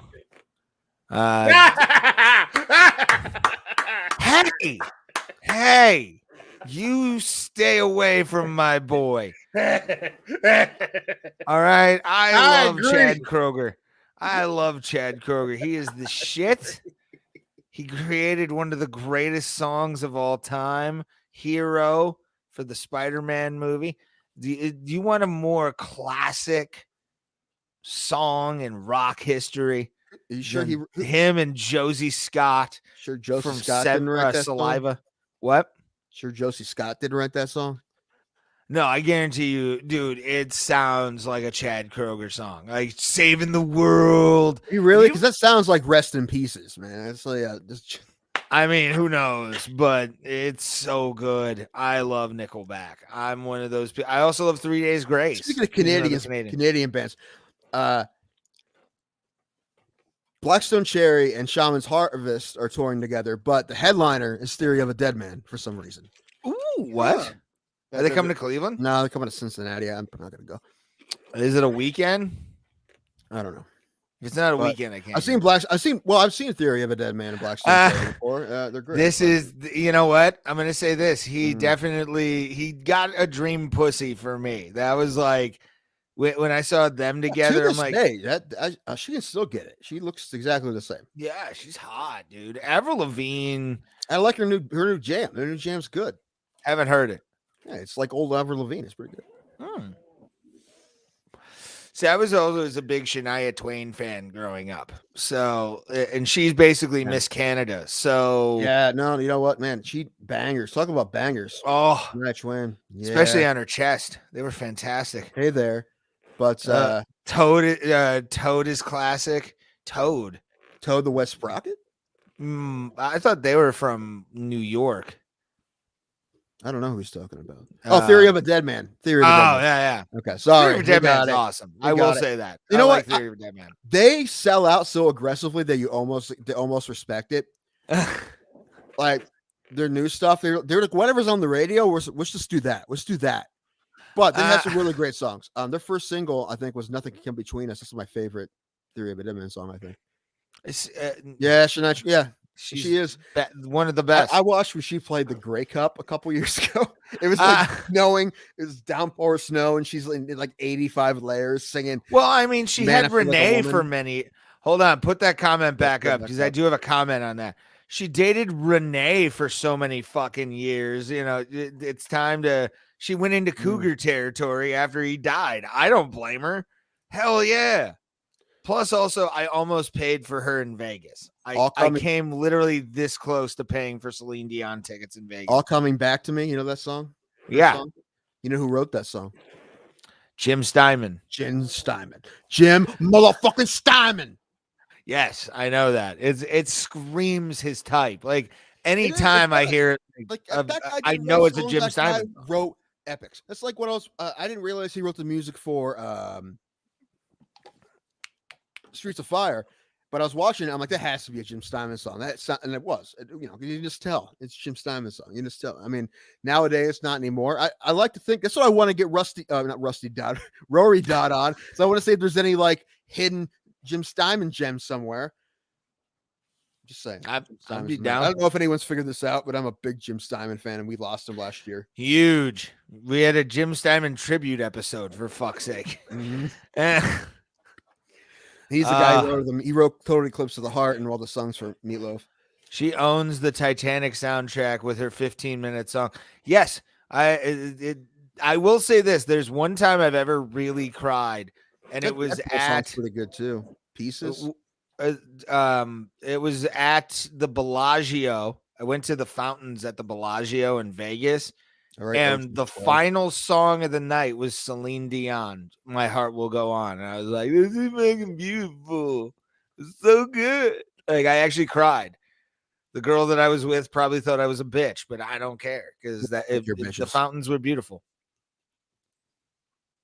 Did you tell her to go graze? What? Nothing. I told her not to let go if that was the thing, and she dropped me about a couple weeks later. But you know, whatever. Don't leave me. It's like I won't let go tonight. We're in Vegas for 4 days, so Sunday. Yeah. Vegas for 4 days is way better than Vegas for a week. I have to say that. Like last year when I did the show from Vegas, I have to tell you, a week in Vegas is a week too long. I love Vegas. I can't wait to go back. I love the comedy scene out there. A lot of cool people. But, dude. Yeah, we need a show trip this year. However, we had again, all this is, I got to figure out what's going on with me first because I can't handle that right now. And I need to save money for that because I would go balls out for us to be like I'd bring a camera crew just for like a fake documentary about us in Vegas. No one will watch that. Listen, we get 1,000 subscribers, we'll start doing dumb shit like that. All right, but all right, I agree. So share whoever else is watching. We appreciate a special kind of monster like this show. I think though, but a great one, great person. Yes, but have a certain kind of. We have a clientele. Something, yeah, sure. Yeah. That's the thing. And the thing is, the MMA holes is like where we find those people. That's good. Yeah. There's A+ dispensary in Vegas. No, I did not. I did. I was broke when I was in Vegas. Like I was completely broke. It sucked. Marijuana is not legal here in this state. If you not yet, it's about to be. It's getting close. Yeah, same thing with sports gambling. Getting close. They say it should be ready by 2022 or mid 2022. Gambling. Well, yeah, gambling. There's no way it doesn't start before football season. There's no way. I could see that. They have absolutely make sure it's done. That's probably like they're hard. Like they got to get this done by football season. Yeah. But yeah, we'll make bets on. I'll probably make some bets on there, or we could do that. We can put a Bro Bro Plata account together and see if we're plus money in the end of the year. We're starting like $50 to see if we. And then just put it on some kind of dumbass prop bet, like 50% of it on a prop bet, and see if we win. No, then we use it to buy Thomas a camera.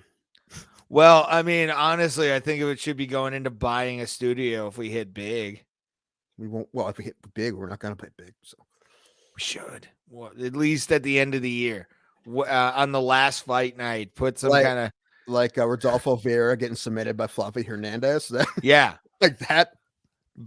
Juliana Pena beating Amanda Nunes. I would have bet the house by a lot of knockout. Money. What was that? Jeez, yeah. Submission. Or we'll do like a 6-fight parlay or something nuts. That is gonna. I've already given myself, and I don't know if you do this when you gamble, but I give myself like a budget when I gamble. Yeah. Oh yeah, for sure. No, I just get the money out. I don't go back to the ATM. I get the money out. And then, Sometimes I go back to the ATM. Depends on how fast I lose. I'm usually pretty good at that, actually. It's hard when like I go with other people and I'm like 100 up, and I'm like I'm gonna stop, and they like keep playing for 2 hours, and I'm just like walking around. That's hard because the whole time I'm like I want to play, but I'm like no, you're up, man. You paid for your trip. Like I did that one time when we went to an Indians game. We went to the casino, and then I won. I enough money to cover the Jealous of you. hotel and the whole trip, and then after that, where we go? Oh yeah. Mm. Well, we can do it if you shut your mouth. Well, yeah. Yeah. I think Michigan is 12 plants you can grow. Like they went hard on their like number because I think Colorado's like 6. Michigan need to do something to make them look appealing. You know them Dude. spoilers. I remember going in 2017 before full legalization, and like it was scarce, but I was able, like, luckily the juggalos I was hanging out with were happy to share their weed at the time. This was pre-COVID, obviously, but juggalo weed is the best weed. I'm sorry. Tell me what you want. A lot of it's homegrown, but so good. I believe you. So good. What's the laws on making alcohol up there in Canada? Probably about the same here, right? You're not really supposed to do it, but as long as you're not selling it, it's not a big deal. Yeah, I would think if you just were like giving it to your friends, it's not. Well, it's not. I mean, it's not illegal. You can make you're out to make so much. I think. I mean, you can brew beer. That's legal. And yeah. It's. My grandfather has a still. What? Nothing. Continue. Oh no! What happened? What's happening? I make my own liquor, but continue. Hey, we don't. Hey, as long as it's for personal use, fuck it. It's fine. It's only a problem if you if you make a ton, and then also if you sell it. That's a problem. Yeah, if you're Tyler Durdening yourself, like putting it in bathtubs, like clawfoot tubs. Thomas, then why haven't you made an official liquor of Bro Bro Plata? Listen, I'm trying to. Al was talking about spice rum. I'm trying to get him to make spice rum in his basement so we can call it Rummishment Spice Rum. Bro Bro Plata Rummishment. Boo! No, that was a good one. It's great. Or hey, we use the words tequila quenches. Rummishment is good too. Alan came up with that. All right. That should be like your rummishment should be. That's right. During tequila. Oh my God. Mm-hmm. You get one rummishment where if you spin the wheel and it lands on rummishment, you have to do a shot right there. Well, I'd have to go Bro Bro ass. Maybe we're gonna do Bro Bro moonshine. Like my grandfather makes 150 proof moonshine. I've had it before. Nice. Oh no, Ray, have I ever shared that with? No, you must not have been around. No. Last time, a few years ago, I had a couple mason jars full, and I brought them to shows and like bring the comic. Like Sean Lynch had some. Like I would bring them out to the shows. I'm like, who wants to go drink moonshine in the parking lot? And we did that. That doesn't surprise me though with Sean. Sean Boyd too. I went to a Cavs game with Sean Boyd a while back, and I had moonshine in like a monster bottle, one of those with the cap. Yeah. On it. And I was drinking it. He's like, "Oh, give me some of that." I'm like, "All right." I give him, and he goes, "Whoa! Why didn't you tell me it was so strong?" I'm like, "Sean, knowing you, if I would have told you it was strong, you would have played it off. You would have been like, oh, I can handle it," or something like that. He's like, "Yeah, you're right. I would have said that." I'm like, "Here you go." I'm like, man, it was like 160 proof. And you know what's weird? Like, it just depends on where it comes from the batch. Like some of his stuff, he has like 90 proof. It wasn't as good as some of the stuff that was stronger sometimes. So I don't know. The thing about moonshine is it's not that great, so I just drink it straight. I can't drink it like with juice or something. Oh, see, I do apple pie. Like that's my. Yeah. I got fucked up at a wedding once. Is there a pro? No, there's not a pro hockey team in Cleveland. It's an AHL team. So basically, like the Toronto Marlies. It's a pro team. It's just minor league. It's not NHL. That's professional hockey, right? That's like saying AAA baseball is professional baseball. It is. I don't consider it professional. Well, you're wrong because this is the definition of professional. They get paid to play the sport. That's the definition of it. It's the definition of professional. So there you go. They're not on the Big Charm. No, it's not NHL. If you ask if it's an NHL team, no, we don't have an NHL team. It's the affiliate of the Columbus Blue Jackets. It's the Cleveland Monsters. Yeah. I don't. Vancouver doesn't have an AHL team. I think it's like Vancouver. They have the I Canucks. think there's one in Winnipeg. They have the Jets. No, that's not even. NHL. I'm not even a hockey fan, but I'm just saying they have NHL teams. Yeah. So. Yes, the ECHL and the AHL teams. We though prefer the greatest hockey team ever, which is obviously the Danbury Trashers. We are fully a podcast that supports the Danbury Trashers with all of our might, even though it's not a team anymore. Bring them back. Yes. Although I think Danbury has another team already. They do. I think they're called the Hatters. Oh God. Yeah. It's just some guy controlling people's minds with hats. We love the Hatters. That's a Batman reference. Oh, okay. I guess say Mad Hatter's a Batman character. Okay. Sure it is. I've got to pee, so I'll be back. Okay. Fucking Ray, man. This guy. He's bringing the show down. Really. We need to. I mean, I think he's bringing quality stuff to the show today. Really? Yes. You talking about the same Ray Hyclak? Yes. Everybody's on their A game today, except for me. I do. I know. I think the show's been terrible. I do like how when either of us go pee, we just talk to Thomas the shit about the other one, and Thomas never brings it up. It's good because I heard what he said about me last week. Because I checked tape. All right, I checked tape, and Ray's like, "Oh, we get this many views." I'm like, "Dude, half of those are me, man, because I'm checking tape." All right, so I mean, not half, but a handful. Hold on, there's a question coming in.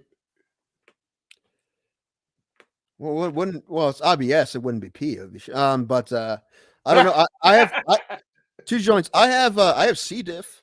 I've been taking my C. diff meds for the last couple weeks. Expensive C. diff meds too. Fucking nuts. Yeah. Listen, do you have to pay $300 for antibiotics in Canada? Answer is I don't think so. No, that's America right there. Wave the flag. I keep telling you, Canada looks so wonderful through these Fire Stick programs. I'm telling you, the grocery store, they had a grocery store commercial that was like an anime. I'm like, shit, I want to go grocery shopping now. What? Because it's an anime? Okay. Yeah. Man, I forgot how big of a nerd. Like, we make MMA seem less cool because we're just the biggest nerds ever talking about fights. And like if there was MMA Dungeons and Dragons, we'd be playing it, I think. So there you go.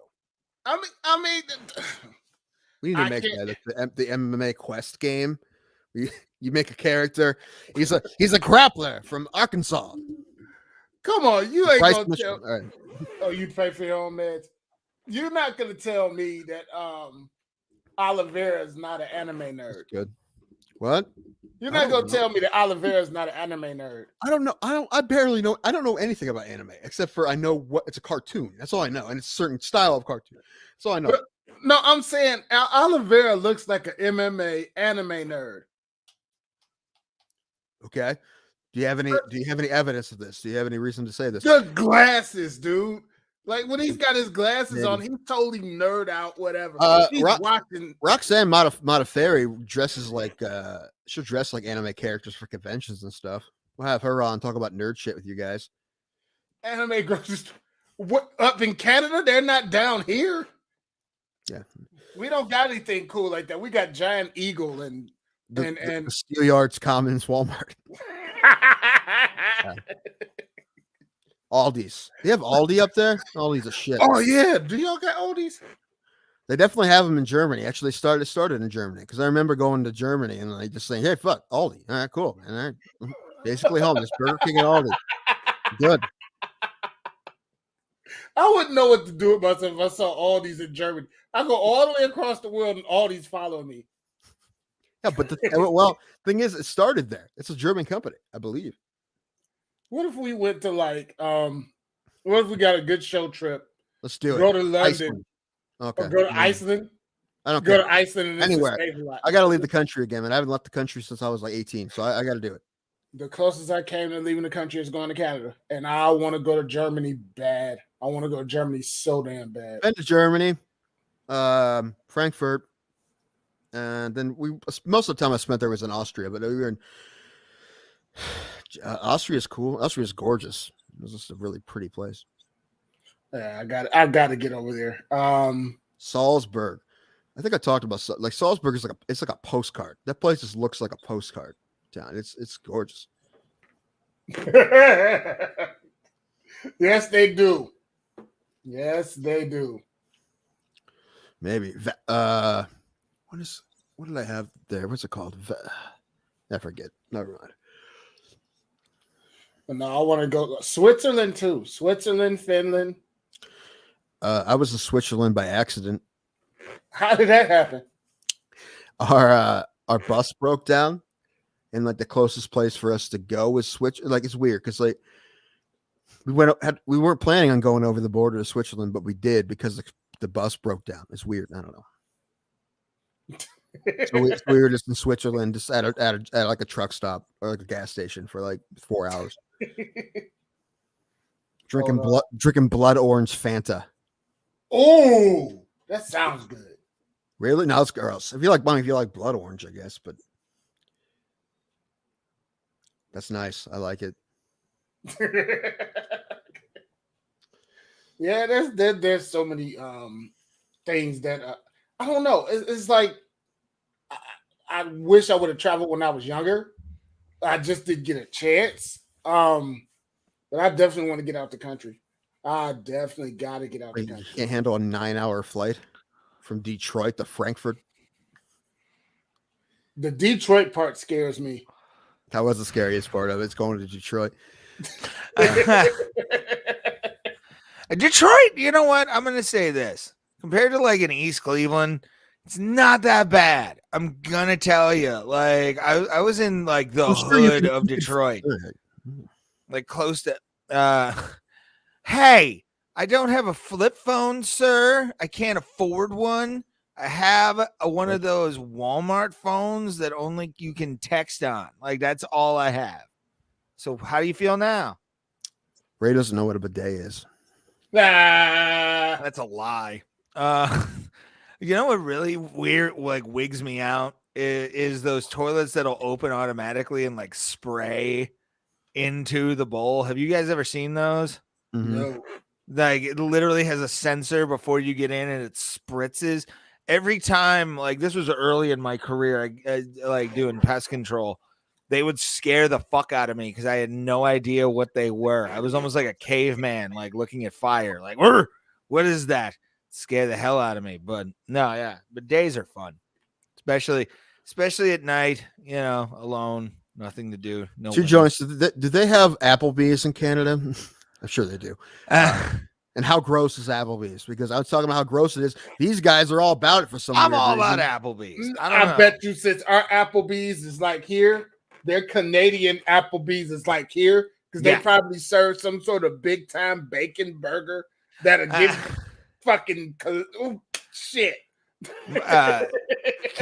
K Trevor, I think it's K Trevor who plays Squirrely Dan from it's something. It's something like that. I love his bit on Captain Crunch. He does a thing about Captain Crunch where he talks about how like there's only one flavor of Captain Crunch. No Applebee's in Canada. Good. You don't fucking need Applebee's, dude. Yes, they do. No, they. Oh, I'm offended now. No, you don't. What's your most like garbage fast food? Probably I would like your garbage restaurant chain, like the one that's the basic everything, and it's just terrible, overpriced garbage. But there's a bar. Well, with Sans Bar, you would always probably say Tim Hortons because Tim Hortons is delicious, but not good for you. Sans Bar. I had Tim Hortons for the first time in 2021. Really?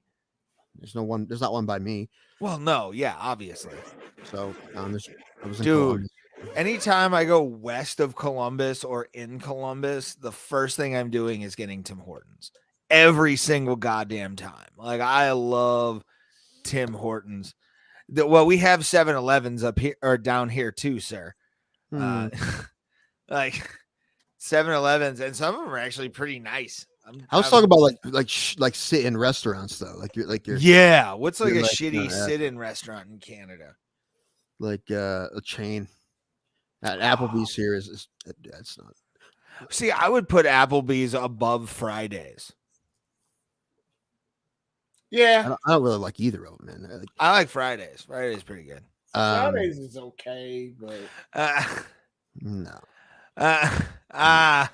He agrees with me on the Tim Hortons is amazing. So good. There's nothing better than getting stoned and some Timbits. Oh, you can feel your heart stopping. Where's Casey been, man? I want to give him crap about Ohio State. How's Casey Jones been? I haven't seen him in a while. I'm gonna give him shit for Ohio State beating Utah. The Utes. A buddy of mine, actually, who's a comedian in Las Vegas. I think he went to the University of Utah, and he was all happy. And I think he went to the game with Ohio State. So, Steve. It was a good game, though. They had to come back and win it. Broke a bunch of records. Yeah, I heard that. Not for defense, but I'll tell you what. Stroud and Smith and Jigma are probably going to be the two top. You think about next year's Heisman; those are like two of the top on the list right now, preseason, probably for Heisman watch. Both of those guys, if they had the seasons they can have. And also, Fleming and Harrison Jr. are all great too. We have just stacked with receivers, but we got to play defense. So we have players for defense too. It's just the scheme. We got to get that scheme down. Yeah. And no one really airs out in the Big Ten very well. Just Ohio State. It's about the only team in the Big Ten that really airs out well. Penn State has tried it. Also, we'll talk about American football, baseball. We don't talk about soccer that often. We have a little bit when I went to the game. Pizza Hut, number one trash. No, that's number one trash up here, bro. Yeah, or down here. That here too. Pizza's garbage. Anyone who's on getting pizza, if they say Pizza Hut, I'm like, I thought you were getting pizza. That's just the worst, man. That is my Happy's pizza is pretty good. I like Happy's. Happy's pizza isn't good anymore, and I'm not going to say why because I'm not getting in trouble. Oh God, they put semen in the crust. I knew it. No, they don't put semen in the crust, but it was falling on the lines of Ray. Of Ray? Trashy? No, Ray. You know Oh, how it's Islamophobic pizza. Is that what you're saying? Yes. My sister. No, it was my stepmother. We were on the phone Saturday, and she was talking about restaurants she doesn't want to go to anymore. So there's a Chinese restaurant on 140th in St. Clair. Okay, that's already they're against Muslims to begin with. They've got camps. So no. China Mountain on 152nd. Fuck you, China Mountain. Huh? I said, fuck you, China Mountain. That's right. No. Before you do that. Oh, okay. It used to be all Chinese work there. Now, this is going to be sketchy. I'm going to tell you now. Can we guess who replaced them? Us. Oh. So my stepmother said, and I quote, I don't trust no black people in no Chinese food place talking Chinese in the back, so I'm not going there anymore. Which led to Happy's Pizza, and she said, just like I'm not going to Happy's Pizza no more, because don't no Muslims know how to make pizza. Is it Muslim run? Yes. They make okay pizza. The one here over where I'm at, like it's pretty good. Like, it's pretty good. I don't care who runs Thomas is on it too. Everyone's Islamophobic. Right, not me again. Not me. Ray and now Thomas saying that people who have a certain belief system can't make pizza. Apparently, yeah, plenty of sense. I was about to say, like, even I like their Cajun Cajun crust. You know what? My whole life, I've been making pizza. I I have a fire Can oven. pizza pie be I have a Islamophobic? fire oven in my kitchen. I've been making it for years. For years, my family's always made pizza. Then I converted to Islam. All of a sudden, can't make it anymore. Once I converted, forgot how to make pizza. Oh shit! You get a prayer rug. You don't know what the toppings are. Gone. Yeah. What are these round things? I only like square pizza, like my prayer rug.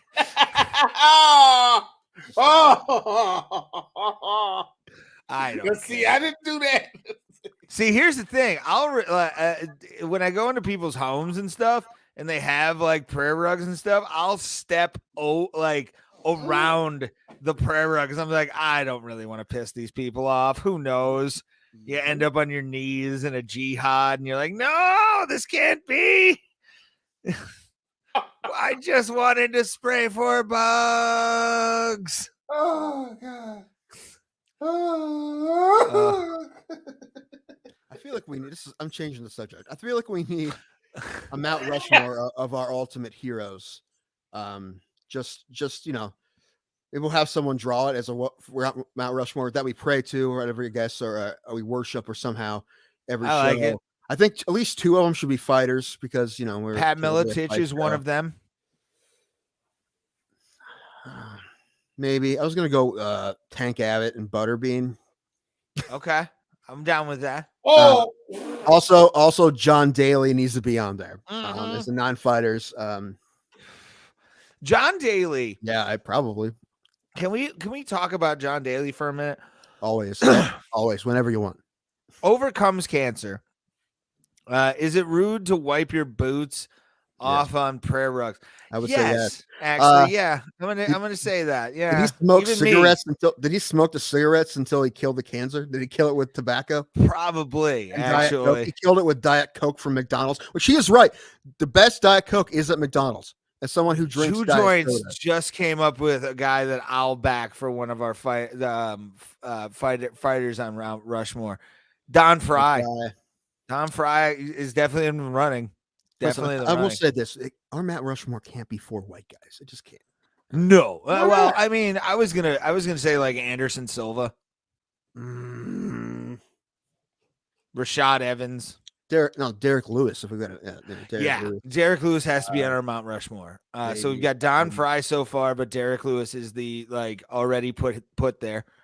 Man threw his cup into the out of the cage. How do you not love the man? Yeah, maybe. My balls was his. There's actually a placard underneath his head that says "My balls was hot." That's his quote.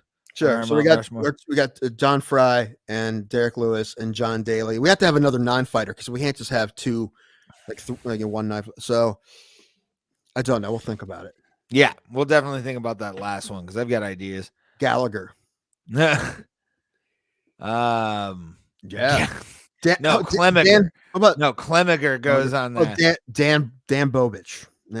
Damn. We should get Dan on. No, we should get Mark Hunt and Dan Bobich on together, but they haven't seen each other since Pride.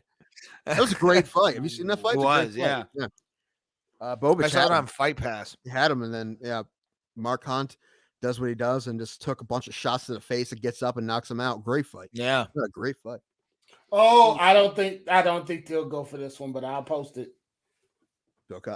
You know what? If this was no, probably not. Bill Cosby. No. God, no, not Bill Cosby. Anything but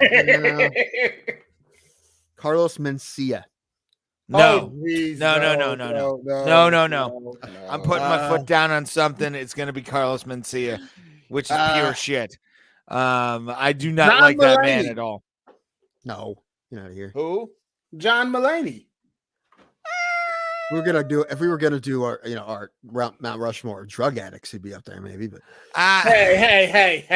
I honestly, I would put Kyle Kinane up there. No. I love Kyle Kinane. I like him too, but I mean, listen, we put John Daly on there, so that's the level we're talking here. Okay, I mean, you can't get. I mean, that's a special level, right? Not many people are really up that high. I don't know. We'll think. True. We'll think about this. I don't know. But again, John Daly overcoming fucking cancer to win a tournament with his son. Yeah, I forgot. Yeah, that should have been. That's a great story. Yeah, he beat Tiger and his son. Yeah, which officially GOAT of golf. Like John Daly is the greatest golfer to ever live. Mullet and all. We're gonna get John Daly in the podcast, then? Dude. If we got John Daly on this podcast, I would shit myself. Like I wouldn't know what to do. I'd be like, dude, my first thing would just be drinking. We're all drinking and Diet hookers. Coke. Where are we going? We're all drinking Diet Cokes the entire time. Yes, chugging Diet Cokes. I'll smoke a cigarette indoors just for John Daly, just to like as a prayer to John Daly. I don't smoke, and I'm very against it. But I don't know, John Daly. We all have cigarettes hanging from our lips. Cigarettes and Diet Cokes. Yes. Yeah, you want to talk about a guy who like is pure American? It's John fucking Daly. He is. Yeah, this is I a love special John kind Daly. of human being, right? It's like obviously I'm trying to do the John Daly thing, just drink a bunch of alcohol and put poison in my body and just rock it, but it's not working well because I'm falling apart. So some people do it best, and yeah, it's unfortunate. It's not everybody can that be video John Daly. though of him sinking a goddamn chip shot with no socks, one-handed, barefoot, one-handed with a drink in his hand. I'm like, you son of a bitch. I'll send that to Thomas. Hey, John 209's in the chat. Hey, what up, buddy? We're just talking about our bullshit. Our Mount Rushmore of human beings. See, I actually do have like a Mount Rushmore of human beings personally, and one of them is Shane McGowan, lead singer of the Pogues. And then I would have to say Conor McGregor, just for being the human being that he is.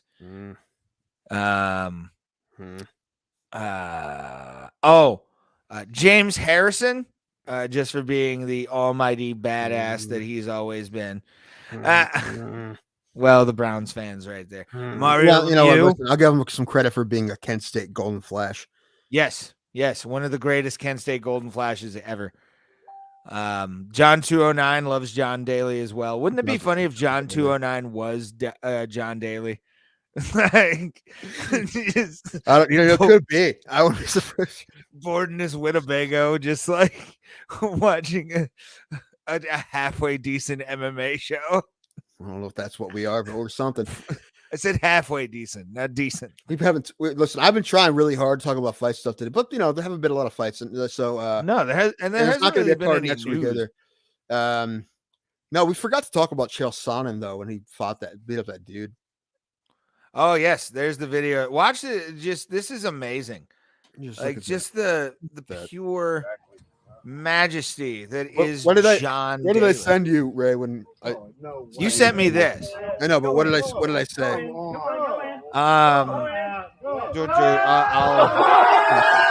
It's in. It's in. I said some people are just better than the rest of us. Yes. And that's John Daly. Fucking John Daly, sir. Like, yes, she is a 10, by the way. 2 joints is right. Really? With the whole show. Trey's gone. The show just got better. Yep. This is I'm gonna start doing voices. No. Wait for it. It's turned on. Yay, we're back. I know. That's why we love him so much. John Daly drank airline many booze bottles under a tree at the 6th hole. That's why we love him. Yeah. He's a god. Like, just special. Just better than other people. I hope when like aliens rule the world, there's still a book of John Daly somewhere where it just talks about his achievements. He's the one we should send. If they come down for first contact, he's the one we send. We send John Daly because this is everything we want you to know about America. Not Americans, just people in general. We want you to think of this when you think of human beings on this planet. John Daly. There you go. Just get just a big, lovable something else. Does whatever the fuck he wants. Fuck yeah. I love John Daly. John Daly. You know what? Maybe we just pray to John Daly. How's that? How about we listen, you found that person on Fiverr that can make a 3D bust.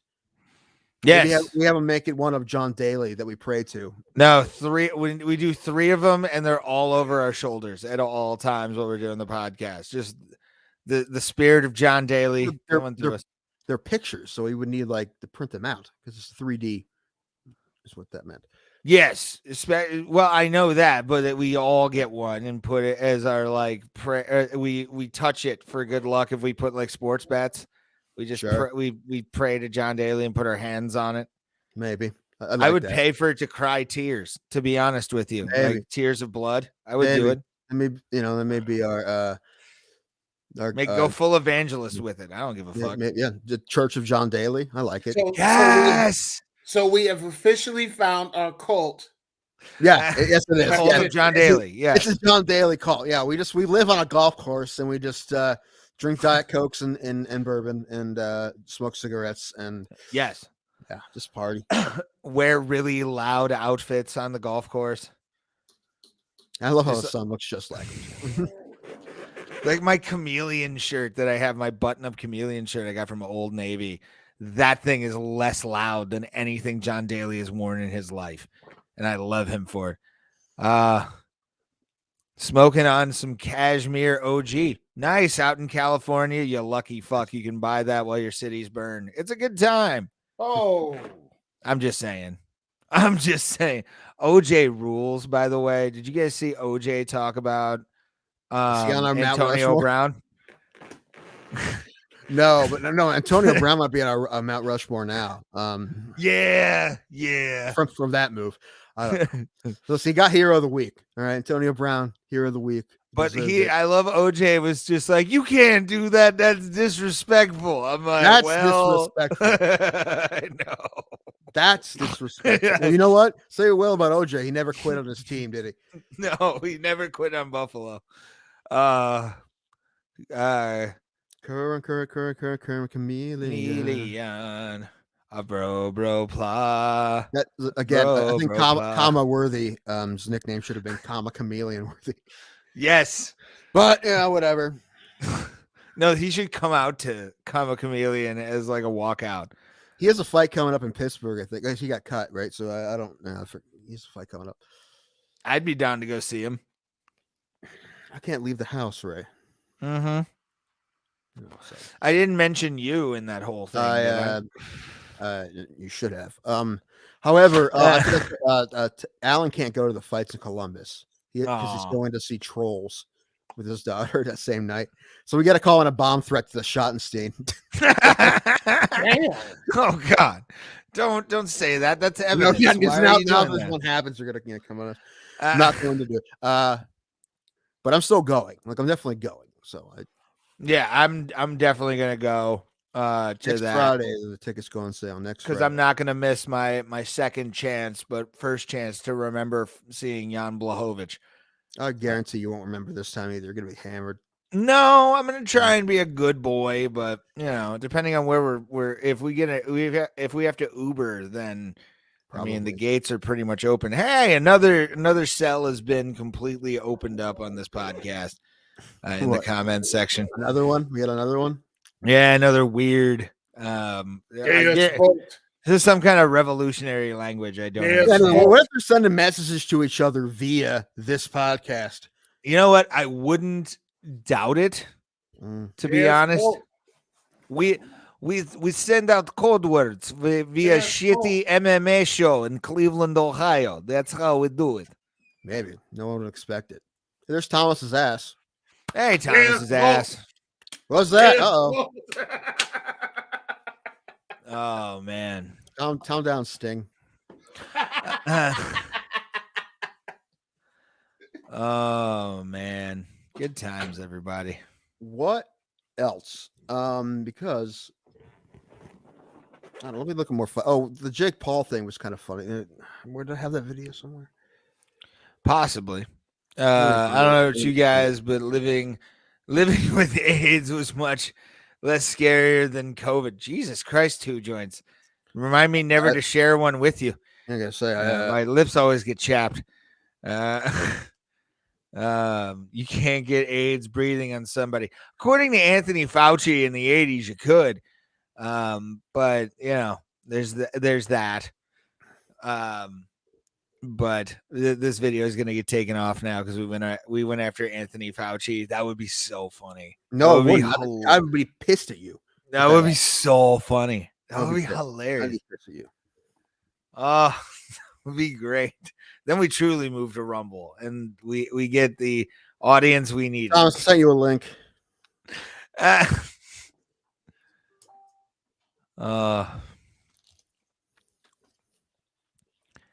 Boy. No, we're not going to Rumble. No matter what. No, we're not. How about Getter? Can we go to Getter? What? It's Getter. AIDS causes slight colds these days. Oh, Jesus Christ. Tell that to Arthur Ashe. Oh, gee, really? I had to go for somebody AIDSy. Oh, come on, man. Arthur Ashe is a hero. Or Greg Louganis, maybe. Especially after he hit his head. Oh, Jesus. Dana's face right here. Pull up Dana looks like he's about to like tell somebody that the test came back positive. Like that's an annoyed Dana White right there. All right, play this video. This is Jake Paul's video. So okay, wait a minute. Oh, there we go. Oh! What did you do? You want all the We need sound. We need sound. It's right there in the corner. Oh, one more. You won. It is 2 weeks after my fight, and I am a fat bitch. I don't do steroids, and I take it as a compliment because there's no other excuse to me knocking out all of your champions. Hold on. Oh, God. This kid does steroids. Look at me. Look at that. No. A fat bitch. If you steroid test me, then I want to steroid test every one of your fighters. You want to do it though, will you? I use cocaine. I'm in St. Bart's, one of the nicest beaches in the world. You're ruining my vacation. We were on a yacht party last night in Eastmill. Drake, everybody, Mike Tyson going crazy. You have been caught with cocaine and hookers every other week. I use cocaine. And you think that, like, with all the money that you have, like billionaire or some shit, that you would get some fucking Botox. Because your forehead looks like a motherfucking GPS Google map. Like, all the lines in it and shit. I use cocaine. And you say Masvidal is a pay-per-view superstar. Let's go to his last Instagram post. 5,000 likes or 10,000 likes or some shit. You realize that my mom, Pam, gets more likes than your pay-per-view superstar. Men lie. Women lie, Dana White lies, numbers don't. Do you want to talk shit about my manager, who is the CFO of your company, that helped you sell it to Endeavor, $4 billion? Guy that's standing in the middle, apparently that's his manager. And that guy used to be an accountant for me. You're just a jealous, ugly fuck. You don't know what true happiness is. You're the definition of a fucking unhappy billionaire who thought that money was going to make their lives better. I feel bad for you. I use cocaine. Long story short, you addressed nothing that I said. I accepted your challenge. I said I would fight MMA. I said that I would retire from boxing, and you avoided all of that shit. Hold on. Also, instant replay. No, he's probably coming up with a contract. Side note, but like fucking Joe Rogan, aliens, we're all fucked. It shows that you are in a corner. You're a dog in a corner trying to fight to save this whole company and the embarrassment that I've put you through. Everybody sees it, and what you can't accept or love or appreciate is that I'm trying to change the sport forever, and you are one of the most selfish, capitalistic motherfuckers that I've ever seen. Oh, shut and up. everybody else needs you, Dana. I'm the only person that doesn't need you. And I don't give a fuck about you. But all these people, all your fighters, all of them, they can't say shit because you'll just bench them. You met your maker. I'm not going to stop. Welcome to the show, ladies and gentlemen. I use cocaine. The bottom line, Dana, is that you don't add healthcare for your fighters because you don't give a fuck about that. And you're too much of a greedy bitch to pay your minimum fighter more than $12,000 for risking it. What a janitor. You need to pay them $50,000, Dana. Stop avoiding my points. Oh, shut up. No, first of all, I want to say that I'm all for this. I'm all for this every day. It's hilarious. I'm all for it. Made some very good points. We are talking about fighter pay, but it's a good move on his part because now he's pretending like he's on the side of the fighters for saying that he would quit boxing. Healthcare, though, for fighters has never been a thing. all of this stuff that no one's ever going to do. They'll No. never do that. They've never paid $50,000 for unless inflation's insane, right? And that's the equivalent of $12,000. But yeah, it's I like how he said he'll take steroid tests if they steroid test his fighters. Well, they do that actually. Okay. Yeah. I think they said the most someone got tested last year was 27 times. Yeah, and I think who got the award for that? It was Misha Churnak. I forget his name. It was someone you wouldn't think it was. But Dillashaw 25, which makes it just funny because he's one of the highest. And okay, it's random, but it's not random when you get popped before. Yeah, I don't know. Jake Paul, to me, some of the points that he made some good points about fighter pay. We've talked about fighter pay on this podcast so many goddamn times. Misha Churkanov, 27. Yeah. And Abman Asdemir, 26, Dillashaw 25, Misha Tate 24. Nice. Maybe because she's been out so long, they want to make sure she hasn't been on shit. That makes sense. Actually. Well, yeah, especially being in China. So they like to that's become the new Japan. So, well, I want to see if they test fighters or not. One, they don't really. Yeah, they don't. One's it's like it seems like one is Pride Light, basically. It sounds like that. Yeah, I mean, it's especially with the rule set too. I like and Ryzen. I kind of want to start watching Ryzen in 2022. There's going to be some Eagle FC cards in the U.S. coming up. I saw that Rashad Evans signed with them. Yeah, they have something we were talking about should be a thing for a while. Shamwell. 165, 175 pound weight classes in Eagle FC. Really? Mm-hmm. Jake's hair looks like a ShamWow gone wrong, bro. Very true. Very true. I mean, again, is he going to be on our Mount Rushmore, the Paul brothers? Listen, no, of course not. What? They're from Cleveland, bro. Why weren't they on Monday Night Football? Yeah, thank you. And Arsenio Hall's from Cleveland. You putting them on the Mount Rushmore? Yes, this is we're a fighting show. We have to. They're fighters. They fought. One of them fought Floyd Mayweather. Yeah, and got knocked out for a second. Yeah. Got slept by Floyd Mayweather, who should have. Jake Paul to fight like a journeyman fighter who's like 20-20.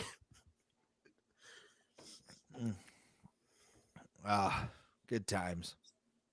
I thought Techno Allen was going to come on, but it happens. Did we? I feel like nothing good was happening. Talk about anything good? Anything good? No, we never talk about anything good on this show. Yes, we did. Did we? Well, we talked about Antonio Brown, which is the most interesting thing that happened this weekend. Talked about Antonio Brown. We talked about Walmart. We talked about Ray's love of spaghetti. Yes, I love spaghetti. It was actually a spaghetti bake, and it was delicious. See? Oh, the meat was cooked perfectly. That's what happens when you hang out with Italians. It's just the perfect. Just everything is wonderful. So delicious. Crap. The Joaquin Buckley fight is off. Is that true? Yeah.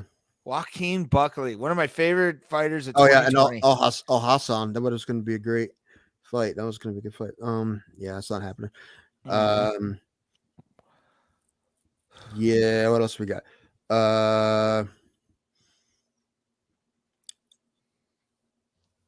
Did they match up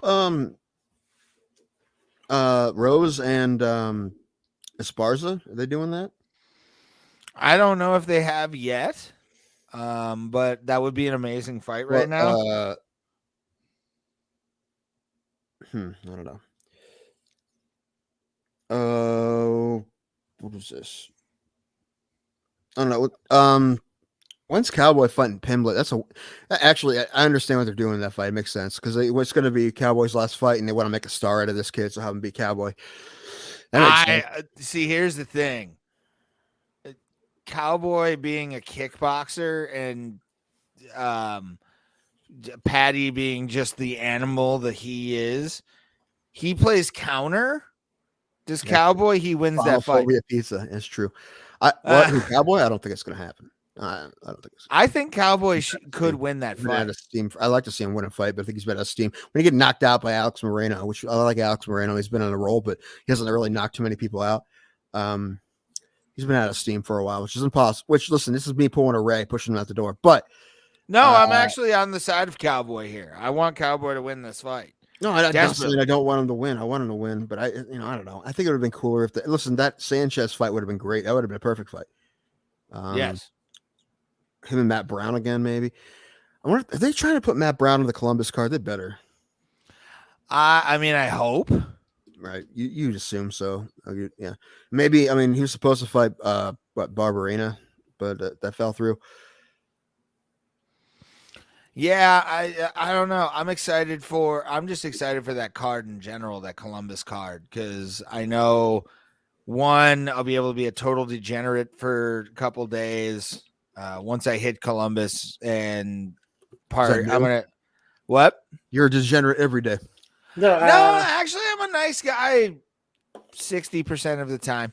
The rest is drunken escapades. Well, exactly I feel like we're out of steam, unless we have anything else. No, I don't think we have anything else for this week on Bro Bro Plata. We appreciate everybody watching. Make sure to give us a thumbs up, a subscribe, share as well. Share this video out to everybody if you liked us. Recommend it to people. We would love to get a nice word of mouth following on this show. And we appreciate every single person. I wonder, pull up those last two joints things. Pena beating Nunez. It was like what, 1,100 or something minus 1,100. She was a plus 850, I think, or something like that. Oh, okay. And it had to be astronomical long shot. I mean, 800 is pretty good money. I'm kind of sad I didn't bet on that fight. Like, yeah, I'm in hindsight, I'm sad I didn't bet on every fight. Right? I'm like, oh man. The only bet I don't regret I do regret seriously. In hindsight, I should have picked when I went to Vegas. Yeah. We were trying to win big. What was the guy name? Heinisch. Yeah, Ian Heinisch, that piece of shit. Yeah. Just not only have I never seen a fighter act so much like a pussy in my entire life, but Ian Heinisch, I lost. I know Paulo Costa probably wasn't going to win against Israel Adesanya. That's understandable. But, like, there was just biggest letdown of my life. It's terrible. Sad. That was Burns and Usman. Burns and Usman. That's. But we were going because we can't gamble here yet. We should be soon, but because we just wanted to go big or go home, so we went for a silly parlay so we can win a lot of money. We're not going to be making dumb bets like that often when we get this. We can get this gambling in. That's why. Listen, one of these sports books, you need to sponsor us. All right, and for nothing else, because we'll use it. All right, you sponsor, so we'll use you. So there you go. Well, with that, guys, again, subscribe, share, and hit the thumbs up button with the notification bell as well, so you can get notified. Goose show guy, nice, I like it. I'll for sure stop back in the to visit. Thank you, buddy. Again. Subscribe to us. We are the Bro Bro Plata 2022. Don't say the Bro. Where's Bro Bro Plata? It's like Facebook. We are okay. Bro Bro Plata. Well, don't say the. Stop that. Then we are Bro Bro Plata. We're two sexy bitches and one Ray. Serious alpha male, known as Thomas Pope, Tim Danko, and Ray Highclack. Thank you for everyone who watched. Do. You guys rule. Thank you very much. Bye-bye, everybody. I'm ordering pizza from Muhammad's Pizza Shack. English. Press 1 for English.